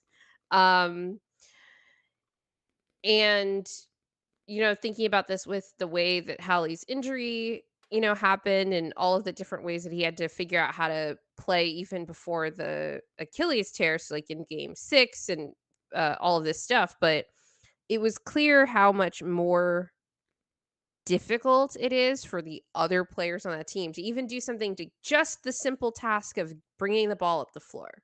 Like dribbling the ball down the floor is a lot of work, especially when you're getting pressed every possession in the playoffs by a team like OKC, right? Everyone like regular season, everyone's like, just pass the ball up, just pass the ball up the floor. That's not always an option, especially in the playoffs against a team like OKC or even the Clippers, right? And this is not a Jamal propaganda spot, by the way, but watching the Pacers without Halliburton just made me appreciate more the starting lead guard because my king TJ McConnell was even struggling when he had to take over some of those responsibilities as well. And then you end up in a situation where the Pacers they didn't start TJ in the second half. They started Benedict Mathurin in Hallie's place so that they could keep TJ's sort of rotation the same. Um, And that put a lot of initiation burden on Andrew Nemhard, who was the dude tasked with guarding the MVP. So it was just so immediately apparent how much more work that is, and they were point guarding by committee, even though it was mostly on Nemhard, but it was just so much harder for those guys to do that job, to the point where I was like, oh, this is why doesn't matter how good you are, if you are like a borderline starting caliber guard, you're just getting paid minimum, and this is going to go up with the cap, 20 to 30 million dollar plus, even if you're young and still raw and all that stuff, just because that function is so, um, intensive. Like, it's just a lot. especially against an OKC defense. Yeah, Yeah. they were doing their thing, and there was a lot of shot clock violations that started to happen when Hali went out. Where yeah, you don't have him to just do a step back three when they don't have anything, which isn't like the greatest shot in the world for him, but like he was making it, and when he was in the game. And yeah, it's really unfortunate Yeah. and hard to evaluate the game as a whole now. And it just like robbed the fans of like a really exciting game 7 that it Yeah. was looked like it was shaping up to be, at least in the first quarter. And good for the Pacers to make a fight of it and get a lead at halftime. But yeah, like ultimately with these problems that you're laying out, there's only so much you can do. And when everyone's role shifts up, even TJ McConnell in the starting unit versus like a very big Oklahoma City team that's fast, like he can do some crafty stuff, but like, you're going to dribble into traps and cause turnovers a lot, which was happening. Had a little stretch there where he was making some shots and doing some things, but like, Yeah. He just kind of hard. settled in after a while, but it Yeah. was clear, like, initially, it's like, okay, it's very different when I'm getting the amount of attention that Halliburton normally gets Right. versus I get to just kind of play off of him and, you know, deal with things that way. Um, but OKC, they won the game. They took over in that third quarter. They held on to their lead late. I thought they were going to run away with it at the end with the Pacers. They just never die. Uh, and they ultimately win. The first title in franchise history for Oklahoma City Thunder. Either of these teams winning, it would have been the first NBA title in their franchise history. The Pacers have titles from their ABA days, of course, that I don't want to ignore. Um, well, I'm gonna let you cook a little bit on OKC's title before we get into all the good things about them, because we gotta Okay. shower the champs with some praise. But I'm gonna let you get off your agendas first. Well, yes. I mean, for those who are listening, if you are on Twitter or X, there was a lot of hate, sports hate for Oklahoma City, and clowning them for the fact that, except for the Wolves series, which the Wolves beat the Warriors due to Steph's hamstring, though I don't know how that would have shaped out otherwise. Yeah, just for having great injury luck, none of them were dealing with any significant injuries, and there were some pretty significant injuries against their opponent. I said on Twitter, I don't like discredit titles, but outside of the KD Warriors titles, which I put big asterisks on, I would put an asterisk on this as well. Uh, I mean, not really. It counts, but I will clown them for the I have way a that they're question for you about refed. that. I have a Yeah, question for you sure. about that actually. The 2017, let's go 2017, because 2018 I think was a different story with LeBron offensively. But 2017 Cavs, if the Warriors didn't exist, do the 2017 Cavs, if they were in the West, do they make it to the finals? Gosh, I don't even know because I barely even remember who was good around then in the West because it was just Um, Warriors, and those the finals were Thunder were still around, but they didn't have KD anymore. Well, okay, let's say the KD Warriors never existed. Um, let's say the Warriors stay the same. KD is still in the Thunder, and the Cavs are in the West. Do they yeah. make the finals in I say 2017? yeah. I feel like the Cavs would have Okay. won the title. Maybe not in 2017 because didn't Kyrie leave? There's a chance that they might have not. I don't know if he I let. think No, he he was hurt that after. year. He was hurt that year, He and then was hurt got in 17? yeah, and then he Ugh, left such a blur. the year after that. But assuming there was the Kyrie, Cavs, Kevin Love, LeBron, and they were healthy, like I would have said, yeah. Like I still think they were really, really good, especially with how the league was then. but where LeBron was just like an automatic bid to the finals. It just like In the was. East. Yeah, in the East. But Not I, so much I since he's gotten to the Western Conference is what I'm trying to say the here. Rockets. Oh yeah, the James Harden Rockets. Hey, yeah, the Rockets could have beat them maybe in like a Western Conference final. That would have been cool to see because they had like they were designed to beat Golden State, but could never quite pull it off. Though they could have done it if Chris Paul didn't get hurt in that one potentially. Is this like a similar The thing? other thing with those Rockets that was the reason they were designed to beat Golden State is because they're like, well, we're gonna win the math game. Like your advantage over everyone is how much you're winning this math game by, but we're gonna win the math game by playing more math than you've ever mathed. Um, And I think part of the thing with the LeBron teams too, rather intentionally or unintentionally, I think intentionally in the case of the Heat, because they were like going with this strategy of like more small ball, stretch fives, all this stuff, creating pace and space for LeBron. Is like, okay, here's another team that could try to match that and at least take away some of your edge there. And then it's like it comes down to Mm-hmm. like all that rock fight stuff. Yeah, and the Um, Spurs were good, yeah. but Kawhi got hurt in that game, landed on Zaza Pachulia's foot, and got that injury, and then you know how that ended up went to the Yeah. Raptors. But yeah, OKC. I mean, I tweeted last night that my big takeaway from the season is you should flop as much as possible. Well, I don't know why we're clowning flopping because it gives you a great advantage. Be super aggressive on D.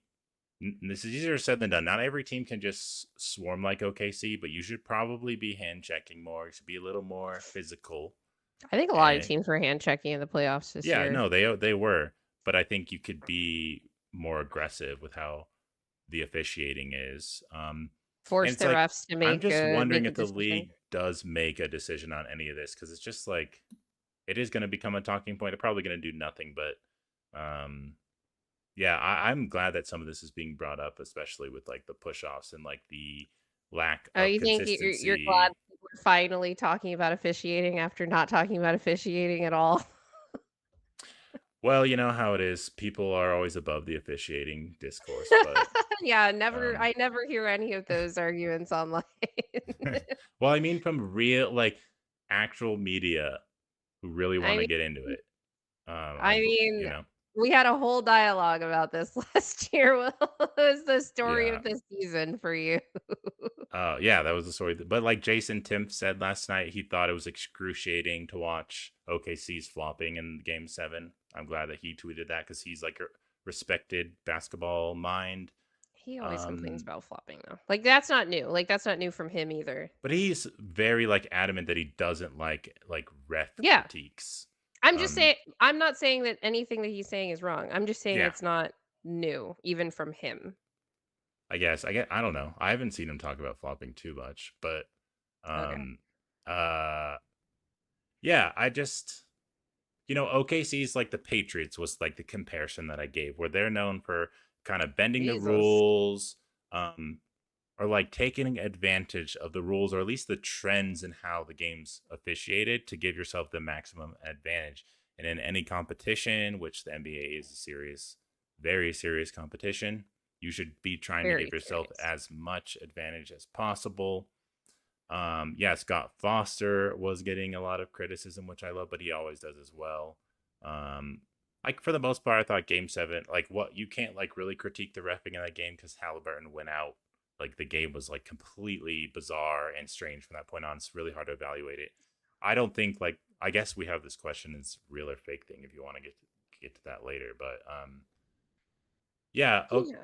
and I can talk about the like implications of the title when we rank the teams if you want. But for the most part, like yeah, congrats to OKC for getting the title. I'm gonna make fun of them I'm glad you for said it because I'm not gonna say it. I'm petty like oh that. okay. You know. Yeah, they won. Like I said, first title in franchise history. We'll get into the showering them with praise without we're gonna be showering them with faint praise here. So Sam Presti does have to feel pretty good to have had his patient building strategy sort of vindicated after the original OKC Big Three of Russ, Katie, and Harden ran out of time before they could get it done. And obviously Katie goes to the Warriors. It's so like Kevin Durant, like history of the last 15 years of the NBA is just like what's going on with Kevin Durant when you think about it, just because he's had such an outsized impact, not just on the teams that he's on, but the teams that he's not. Um, I gotta say though, on Sam Presti, like whatever he gets his ring, he's a good GM, right? We you talked last year he would have been your pick for of the year because you think that the drafting doesn't get rewarded enough when it comes to executives because of the years long sort of commitment that goes into that. And he gets credit this year for acquiring Caruso in the Josh Giddey trade and also signing iHeart in free agency, which was like it was like the obvious move because they had to spend money. I'm actually really curious if they do that move had the NBA not implemented a salary floor. Like genuinely, like I mean that because I don't know that he would have. Um, I think they needed their vets. I think Caruso was in some series their second most consistent player, and across the playoffs was easily their third most consistent player. Chat really struggled. Jada honestly struggled outside of one. Like, okay, he had a good. Let's put this in context. He had a great series against the Grizzlies, right? Which is like, okay, it's Memphis, right? But credit for that. This is this kid's second playoff run. He's a third-year player and he's the second option on a championship caliber team. Okay, so you get credit for that, absolutely. Second series, he has a great game 3 and then like a pretty good game 7, but is like abysmal offensively outside of that against Denver. Against the Wolves, he's just like the Wolves have literally nothing for this guy the entire series. Like he was just comfortable. It was the craziest thing I've ever seen, honestly, because I was just like, I don't know what Minnesota's doing. I don't know if Minnesota knows what they're doing. They just had nothing for him. Um, and then in the finals, it's like, well, some games he looks completely unstoppable. That was probably his most mixed series because in some games he looked completely unstoppable. In other games he looked like he did in the Denver series, Mm. right? Where he either disappears or this or that, right? But I think this team really needed those vets to just be that stabilizing force. I thought Hartenstein was really important in game 7 just to give SGA a consistent pick and roll partner. He closed over Chet in that first half. Like that showed you where Dagnall's mindset was really when it came to that game, in my opinion. And Chet was having an abysmal first half. And then he started getting like putbacks and stuff in the second half. It's a little easy. Like we can call them front runners, but Chet is also effectively in his second year. Like it doesn't matter if you're a front runner, if you're able to. I would love if our second and third year players were front runners and could extend leads, right? Like that'd be great. I'll take that any day of the week. For such a young player. But he was definitely struggling before that as well. So just in terms of evaluating like Sam Presti and his tenure, maybe he's learning that he needs these vets and he would have done the Hartenstein move even without the salary floor being implemented and having to spend that money. I don't know. But the Hmm. Caruso deal happened and that was just good value. And I think that was probably the more important of the two. But when you see how like close the margins were for OKC, unexpectedly close in these playoffs outside of really the Western Conference Finals. Okay, in the two rounds where they went 7 games, so in half of their playoff series, the margins were closer than I think anybody expected them to be against high level competition. Then I think both both needed to happen. So I just wanted to comment on that before people are like, Sam Presti, see, he was right all this time. All it took was, drafting slash trading for 4 separate Hall of Famers and like kind of getting lucky in each regard in that Multiple sense. top And then, picks. yeah, not being able And to people get it done in all those intervening years. But, people forget they, about the Gordon Hayward move. Remember that one? But it was a yeah, I not a mean, huge impactful move on their future, obviously, I but it didn't. was kind of a silly I move. thought he was trying to not do anything when he did that. Like I Yeah, thought they were trying to exactly. just move off of Trey Man. Yeah. I thought that was a Trey Man salary dump. Okay, so let's bring up this picture here. This is the uh the Thunder are the youngest NBA champion in 40 years and probably longer than that, but this data is weighted by playoff minutes played. So I thought this was interesting. OKC is all the way down there at the bottom right. They have an average age under 25 years old. The only team that I think no other team in the last 40 years has an average age under 26 years old, which is crazy. That's absolutely disgusting. Friend of the show, Swipe a Cam, did point out that Denver was pretty damn young when they won in 2023 also. And one of my favorites on Twitter, Mile High Hockey, pointed out that, Calvin Booth looked at that and said, we got to get younger. Yeah. Too bad the trend hadn't been Yeah. set yet. Plus, Could you're you bring not up going to that be. chart again? There was Sure. something else I wanted to point out there, but you can go ahead and finish your thought before I do that. No, go ahead.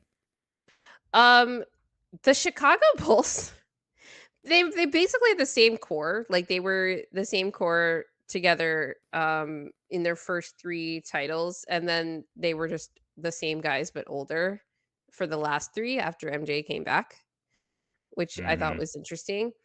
The it was kind of the same thing for the Golden State Warriors, but obviously we know how different like that team looked completely different basically across all 4 of their titles, but especially sort of comparing the KD ones to the non-KD rosters is striking.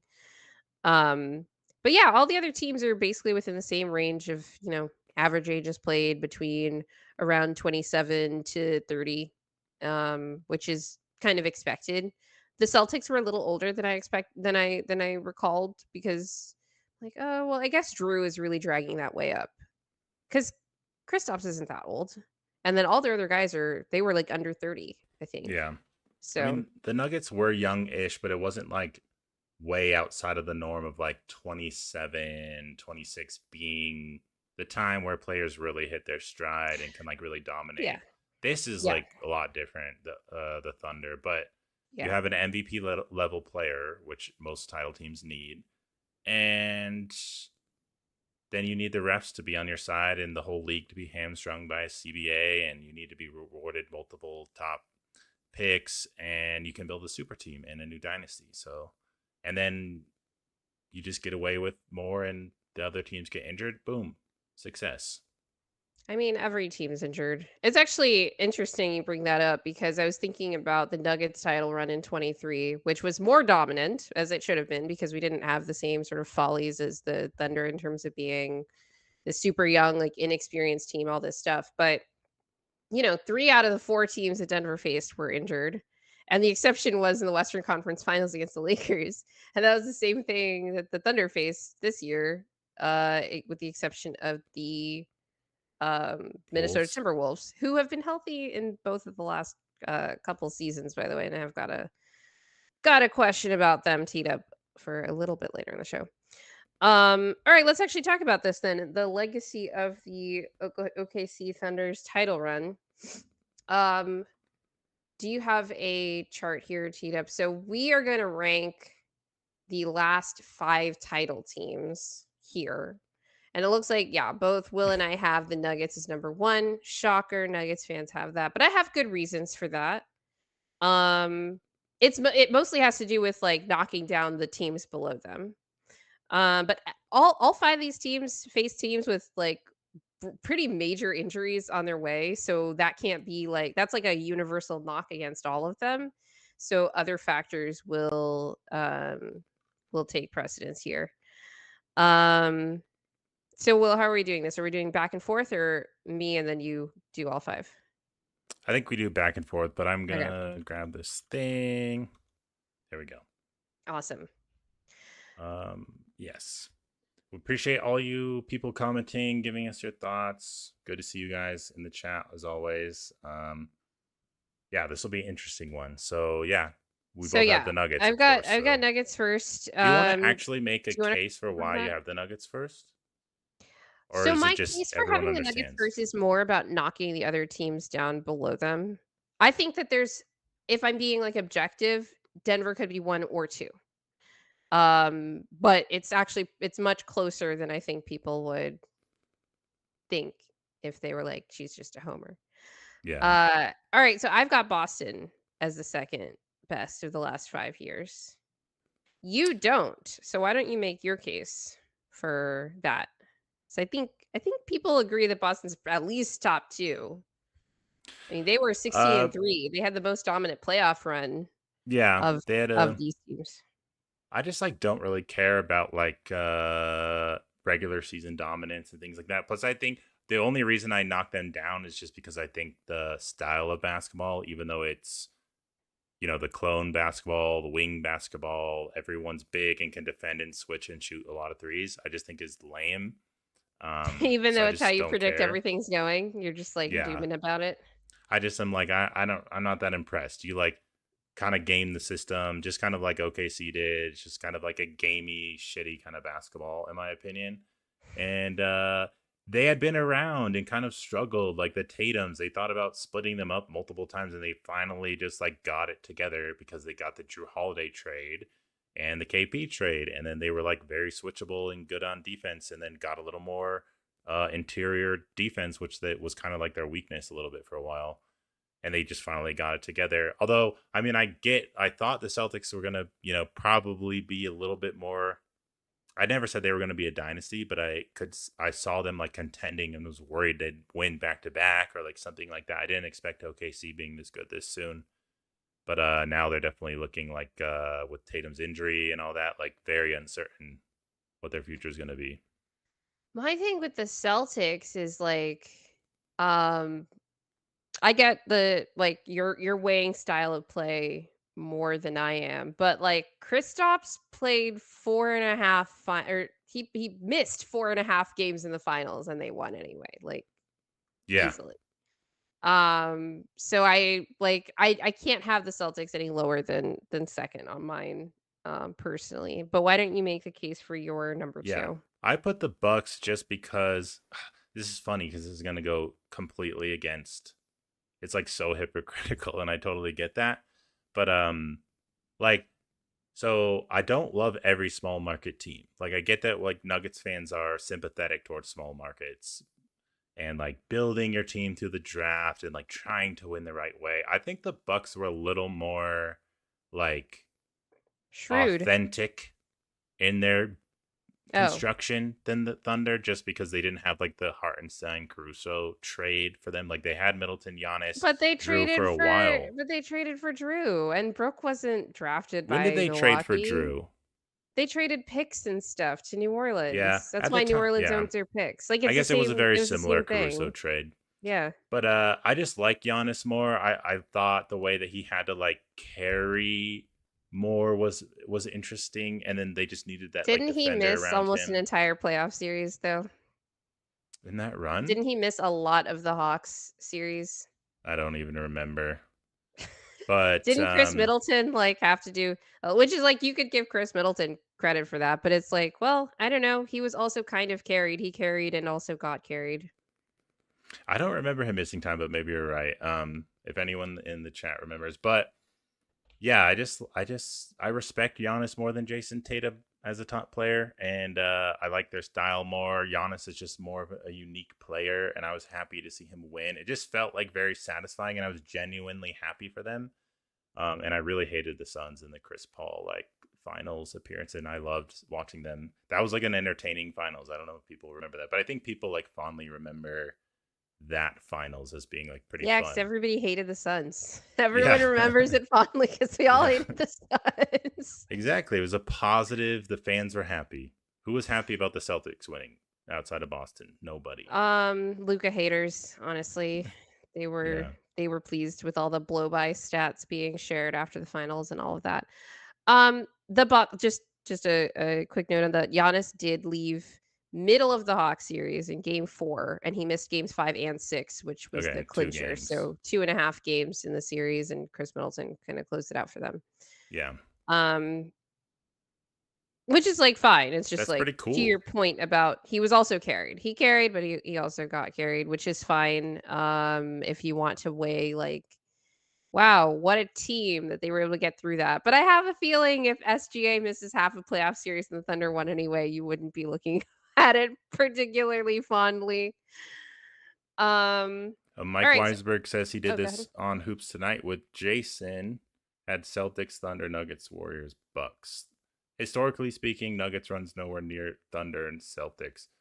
Yeah, like in terms of like the regular season stats and Yeah, dominance this and is more point just the playoff differential. run. This is just the Yeah. playoff run. And I do the reason I have Boston second, and I was going back and forth with this, and I think you could put them first because they did have the best record of all of these teams, 16-3, like only losing 3 games the entire time. Though they did have that one really bad loss in the finals, like blowout loss to the Mavs. That's impressive. That's just like a thing that very few teams ever do.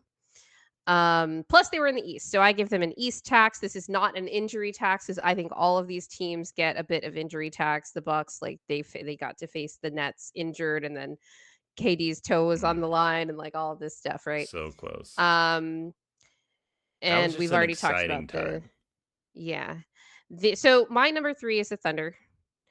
And they would have been higher on this list had they not gone 7 games with a Nuggets team that I think was severely depleted in terms of personnel, uh energy. I'm not talking about injuries. I'm talking about just like how I evaluate the Nuggets team this season. The fact that, I predicted OKC in 5 and they let Denver take it to 7 was like, I don't like that. Same thing in the finals with the Pacers, like, should have taken care of that. I won't knock them too much for having one bad blowout loss against the Timberwolves in the Western Conference Finals because they mostly took care of business, and the other 3 or other 4 games, 4 games. That's how many you have to win a playoff series in the NBA, folks. Um, but yeah, I think the youth and like that was clearly a thing in this playoff run, and it didn't just manifest in terms of like, oh wow, these series went long. Like there was a stark contrast in how they played at home versus on the road, and I think that's the case for any team. But it seemed like the biggest difference of all these teams for OKC, but between OKC and all the rest. But when they got you real good, which is why I don't have them lower. So that's where I rank OKC. Okay. And Yeah, then you've I got put the Boston I here. put the Celtics third just because of like the regular season dominance and the history and all that, even though I don't like their style of play and I don't really like the Jays and all that My jazz. thing with the Celtics is that honestly, like watching them this year made me appreciate their style of play last year a bit more. It also helps that like I didn't feel threatened by their style of play at all because the Nuggets swept them in the season series last Yeah. season. But I think they passed the ball a lot more last year. They just stopped doing that this year, and all their threes became pull up threes instead of like catch and shoots off of motion and movement and all this stuff. They also play kind of slow. It's actually incredible how many threes that team is able to generate, being what are they, like 26th in pace? That's unusual. Like there's a reason that the phrase is pace and space, is that part of the way that you generate threes is by playing with like tempo in the half court, but also getting out in transition to create those open opportunities. Celtics don't really do that, and yet they're able to maintain the highest 3-point rate in league history, not just in the league. Which is, I mean, especially this year, that was more a testament to how many like bad, ugly, pull up, contested pull up threes they were willing to take. Last season, I think a lot of those shots were more open and more generated off of like, I'm annoyed by it, but it is good, like smart basketball. Um, but I respect Will's level of hating on this one. Mhm. So I've got the Bucks after this. And honestly, all 5 of these teams of the last 5 title winners are quite impressive in their various own ways. Like Giannis had some marquee performances in this playoff run. Chris Middleton had some just like chef's kiss. Like if you love like I don't know anybody who's like, man, I hate Chris Middleton. Maybe it's because I don't interact with Eastern Conference team fans all that much. But everybody loves Middleton, even if you're not a Giannis fan, which there aren't that many people who are like Giannis haters either, although there's plenty in the Nuggets fan base as well. So I think that playoffs had a lot of moments and a lot of dominance as well. But in terms of like best title team, I can't really rank them higher than this because uh, I just think they were severely flawed in ways that they just didn't get challenged on enough in their playoff run. Like that was just the weakest year I think of all of these in terms of the competition that they faced. Yeah. With the exception of the Nets who, you know, like brought them to the brink, of course, right? Like like right up until the edge. But Katie's toe was like over the edge. So the And it was Bucks were so able to close to advance. never happening. I know. Yeah, um, exactly. I think I was like, that's a little too close. It's different than like, okay, see, they go 7, but they dominated those game sevens at home. The Bucks did not.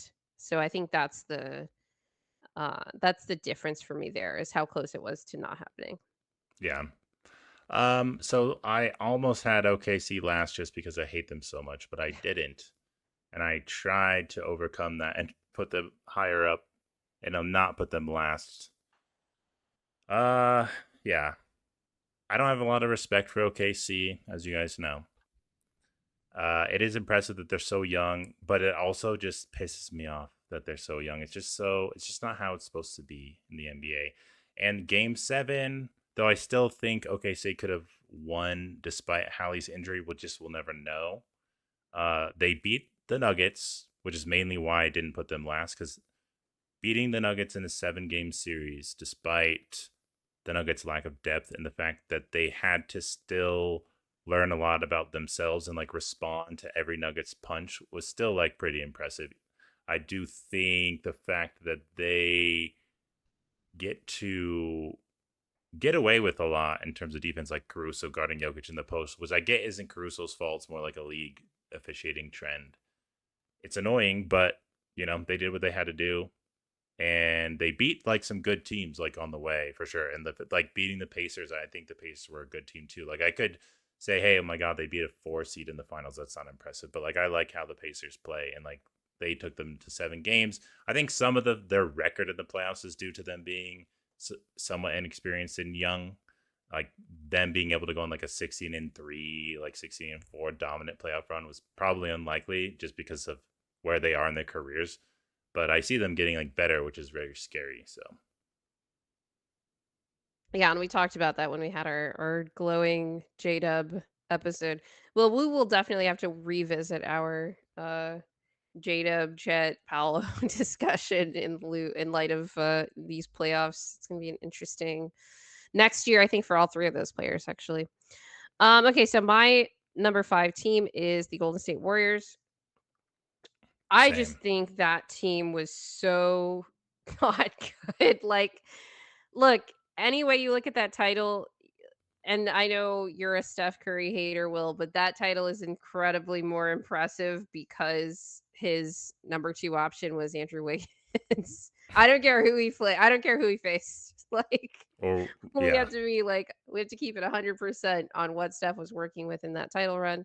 Obviously, you have guys like GP2 that step up, like Otto Porter Jr. that step up, like Jordan Poole that, goes off against the Nuggets, which anytime someone comes up with a clip of like, wow, look at this small guard dominating the playoffs, I'm like, they're playing the Nuggets. They're playing either the 2019 Nuggets and it's like the Blazers series, or they're playing the 2022 Nuggets with like no players every single time. And I'm like, I know who's on the court right now. You don't even have to tell me who the opponent was. Um, so good for Jordan Poole, I guess.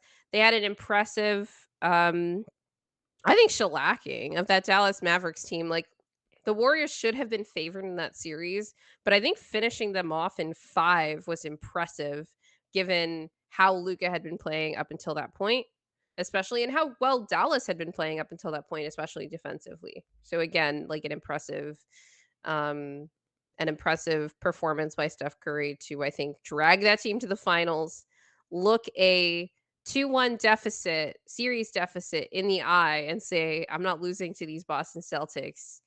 And then he beat the Boston Celtics up for me. So honestly, I wanna move them up on this list, but it's so hard for me to given just what I know about what that team was. But they ended up, like, creating something that was greater than the sum of the parts, that year. And that's really what it takes to get to a title, right?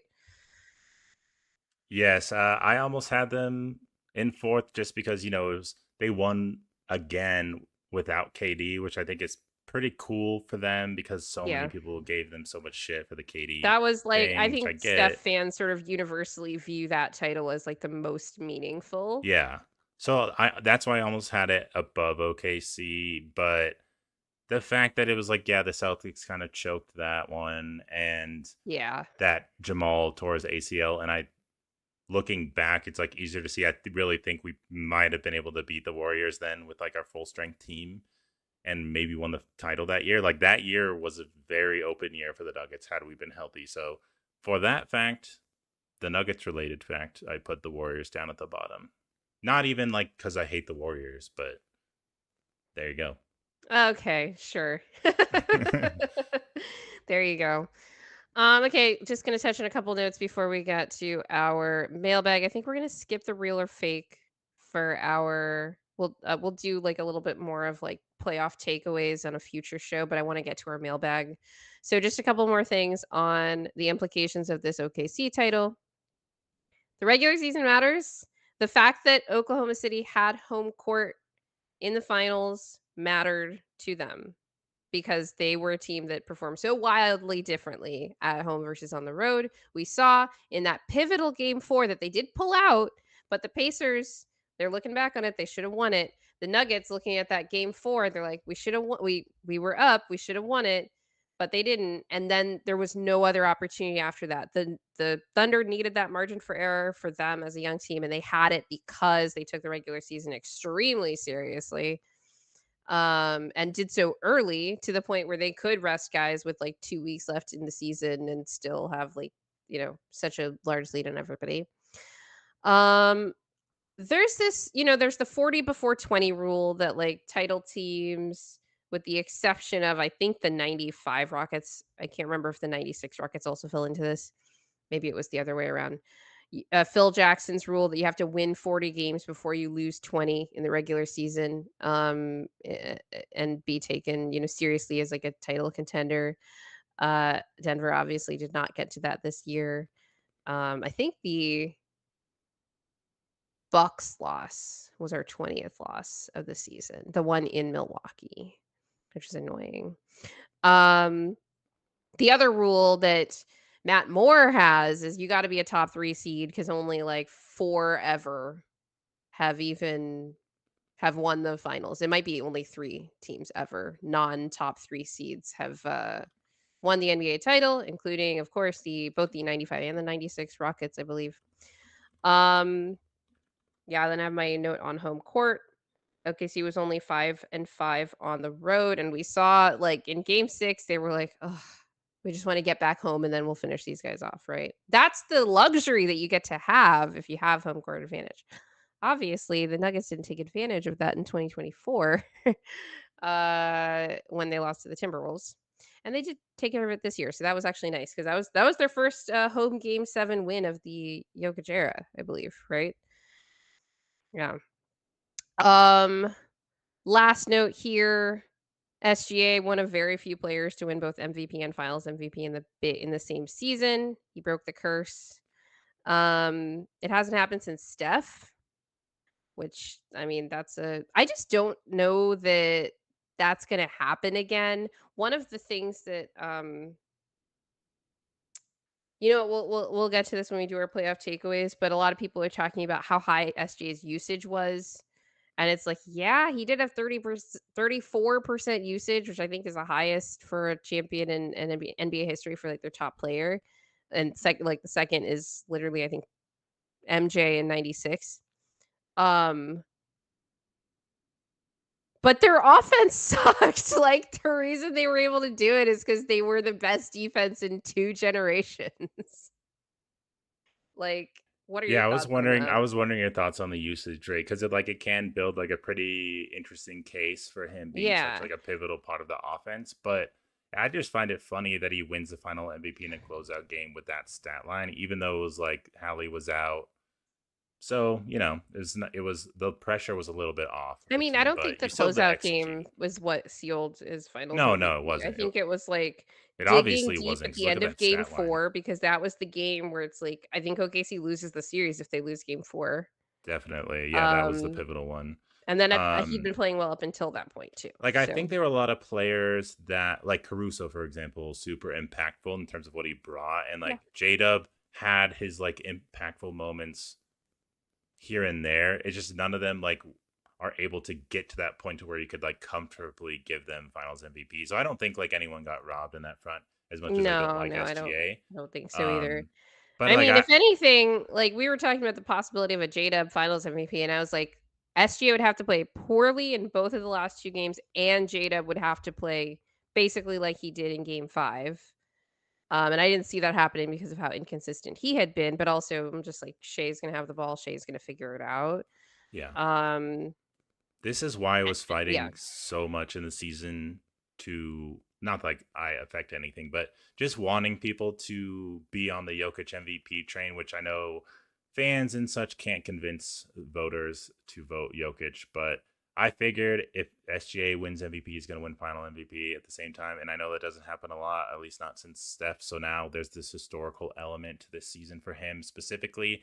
And it just annoys me because I do think OKC is a really, really good team, like the way Wallace was hitting threes last night. Caruso can get hot and be 100% from threes in a single game, like on 3 attempts. That, mind you, but they like have some firepower. Like I know their offense can get stagnant and doesn't like look the same or flow in comparison to many other No, like, teams, especially their offense Indy. gets really like, their Yeah, offense does get stagnant. It was stagnant last night too. They yeah, just happened to make their threes because they were at home, like, yeah, yeah. So like that happens, but and Dort had that that's not crazy an offense three. that you, like, rely on. No, but they had that timely shooting. They did. I love Yeah, to they bring that had the up now. timely shooting at home, right? Yeah, like they have so We many did not players have on that timely team. shooting at home in this playoffs. The Nuggets were not shooting well on the home at home or on the road. Yeah, like Except Russ on his catch and shoots when he took them, right? When he took his open shots, that was, like, really the one player, yeah. ironically. And obviously, But that's why I focus less on that aspect of the offense. sure. Yeah, if you're looking for the most reliable kind of offense, you're gonna have to rely on someone like SGA. And like I was frustrated with the Pacers defense while I thought they were like trying as hard as they could in that first quarter. I just and like the score was relatively low. Um SGA was just making like a lot of his mid-range shots in that Yeah, first quarter. It fell off, but he was just making everything until late. yeah. Like, he was Yeah. gassed and they were up big, so I was Yeah. like, So "This just doesn't matter." right. He was just like, "Get a shot up, don't turn the ball over." That's, like, their philosophy is, like, I would create have something, don't turn the ball over. Would have loved to see if it was closer, if how he fared. Like I kind of feel like he would have just like kept his foot on the gas and been able to do it considering the circumstance because he just like is automatic. Like as much as I hate him, I didn't agree he should win MVP. I agree he probably should win Finals MVP. But there you go, a person winning MVP and Finals MVP in the same year, which a lot of Nuggets fans have this idea that we'll never win the finals if Jokic has to win MVP. If Jokic wins MVP, because he had to expend so much energy in the regular season that we're not going to have as much success on a run because Jokic is going to be gassed. But It's there it probably is. true just because of the way that the Nuggets Yeah, are constructed. The exactly. And Thunder are OK's constructed in such a way that, like, SGA can win MVP and not have expended as much energy as it would have taken for Jokic to do what it would have taken to win MVP, and when you look at the season that he had, the fact that he didn't win MVP is like, well, like, shit, like, there's nothing else that he could possibly have done, right? Yeah, and Um, that's my big point is I'm like I feel like there's a little bit of a give like wanting their cake and eating it too with SJ where he gets so much credit for everything the Thunder do, but at the same time I think they're like a stacked ass team. Granted, like you do need an MVP level player to you be need a an special MVP. team. That's my so, you know So what? it's like I get it. I'll just break what I said earlier and just, like, go to one of the real or fakes that we're gonna save for a future show. But, I asked, can you win a title with heliocentric basketball? My answer is real, because obviously OKC just did it. All it took was for them to be the best defense in two like NBA generations since at least the Bad Boys Pistons. Um or not the Bad Boys, but the '05 Pistons, let's say, right? Since at least that, because you can argue that they're even better than that relative to the rest of the league in terms of being that good of a defense, and that really just elevated in the playoffs because of the way that they play, being elevated with playoff officiating and all of that stuff. So it's like, yeah, you can win a title with heliocentric basketball, and it's one of the things that I've heard people sort of talk about with like, this is the way that you should build around Trey Young. This is the way that the Sixers tried to build around Allen Iverson, is like, you get buckets, we'll take care of everything else. But that is really, really hard to do when the main guy isn't either brutally efficient, or like, and part of like, okay, I'll include a couple of different points in there. You can be efficient by making buckets, getting to the free throw line, and or not turning the ball over, and you have to be all three of those things at different points in order to be the engine of an offense for a team that is constructed like this. So it's like, on one point, like, you have to give SGA credit for being able to do all of, like, they went to game 7 with the Pacers. Right? Like, that's what the margin was. Like, it was like, he had to be that good in order for this formula to work. But obviously, because he was that good, they were able to employ this formula with their roster. And it's like, no other creators. All you guys just like do other stuff. J-Dub, if you're good sometimes, it's fine. Other teams need more consistent players around them offensively. They just do. And they're not going to be as good defensively, and they have to figure out the other stuff. But OKC was, with the exception of a couple of laydown games in these playoffs, good defensively in every single game. So it's like, we just got to make it close enough for like this guy to get us over the top, right? And that's the Hmm. formula. But it's like, you have to be such a good defense in order to make that work, that I'm like, it like, simultaneously to that, you have to have this guy that has the brutal efficiency in 3 different ways, maybe not all in the same game, because obviously, like, SGA has his inefficient games, but at the same time, he'll either be getting to the line and or not be turning the ball over, or, 2 out of the 3 in a given game, and that's, like, good enough for the guy that's the lead creator on a team like this. Um and you have to be, like, at the same time, the best defense in 2 generations, and I think that's, like, yes, theoretically you can, and literally it just happened, but I don't think that's necessarily a formula that other teams should try to replicate, unless they can somehow replicate those 2 extremes in terms of what kind of player your best player is, and, like, how good they can be at those things, like, real like, MVP caliber at those things, and an extremely good defense, which is part of my problem with Orlando's formula with this, because I'm like, this offense like, you're not, Paolo could reach his 95th percentile outcome and not be a good enough primary creator to make that formula work, even with as good as Orlando's defense can be, because they won't be as good a defense as OKC was, for example. How much do you weigh the 3-point shooting into heliocentric basketball? Because I would say real, with the caveat that you do need people that are going to hit threes around the heliocentric player, which I think OKC did do very well. And I That's think, true, but they also were guys that didn't hit threes, like, throughout this playoff run at the same time. So it's like, I don't know if if it's we're just talking because, about, I don't know if like, it's, you have to be willing to take them, but yeah, and yeah, hit them, but it's not like, I need to see where OKC yeah, fell in that's what I terms want to of, see. because I think it's easy to feel like, because they Right. hit threes in certain key moments against you, that it was this playoff wide thing with this particular team. But OKC was 13th in 3-point shooting among playoff teams out of 16 teams, in terms of percentage, like efficiency, and then in terms of volume, like, they were middle of the pack, right? And that probably goes up from where they were in the regular season because of how much attention SGA was getting to try and stop him, right? Yeah. It really Um, it did just yeah. feel like the timing of the shots. It was like people said about, or was it DA who talked about Derek Fisher and Robert Horry making those Yeah. timely shots? They just felt like Cason Wallace and Caruso were those types of players on a championship team where it was just like they just hit the shots when it was like and like Lou Dort too, where a team's kind of coming back and they just like hit a stretch of threes, like 3 of 3 in a row. And it was just like, yeah, they had games where they had went cold, but they like strung together the shots enough that like really gave them some breathing room and like to take control of these games. And like I don't know, I like rate their 3 point shooting more heavily than um people might be. I just thought that was like really important, and it just like fits into the whole trend of the league with like these wings who can like the 3 and D full 3 and D team with like one superstar who can initiate and dribble and drive. Yeah, I just don't think that OKC was really like that archetype of team. I think they look like it on paper, but they really weren't. If you look at the numbers, it just kind of feels like it in the moment.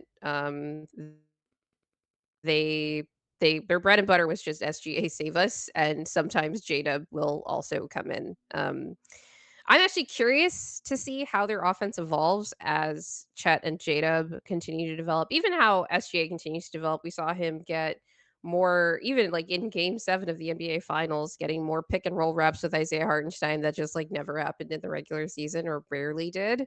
That was not a part of their offense in large volume, but it was something they went to a lot in game 7, and the Pacers had no answer for it, especially early in that game. And I'm like, "Oh, Yeah. why don't we do this with Chet more?"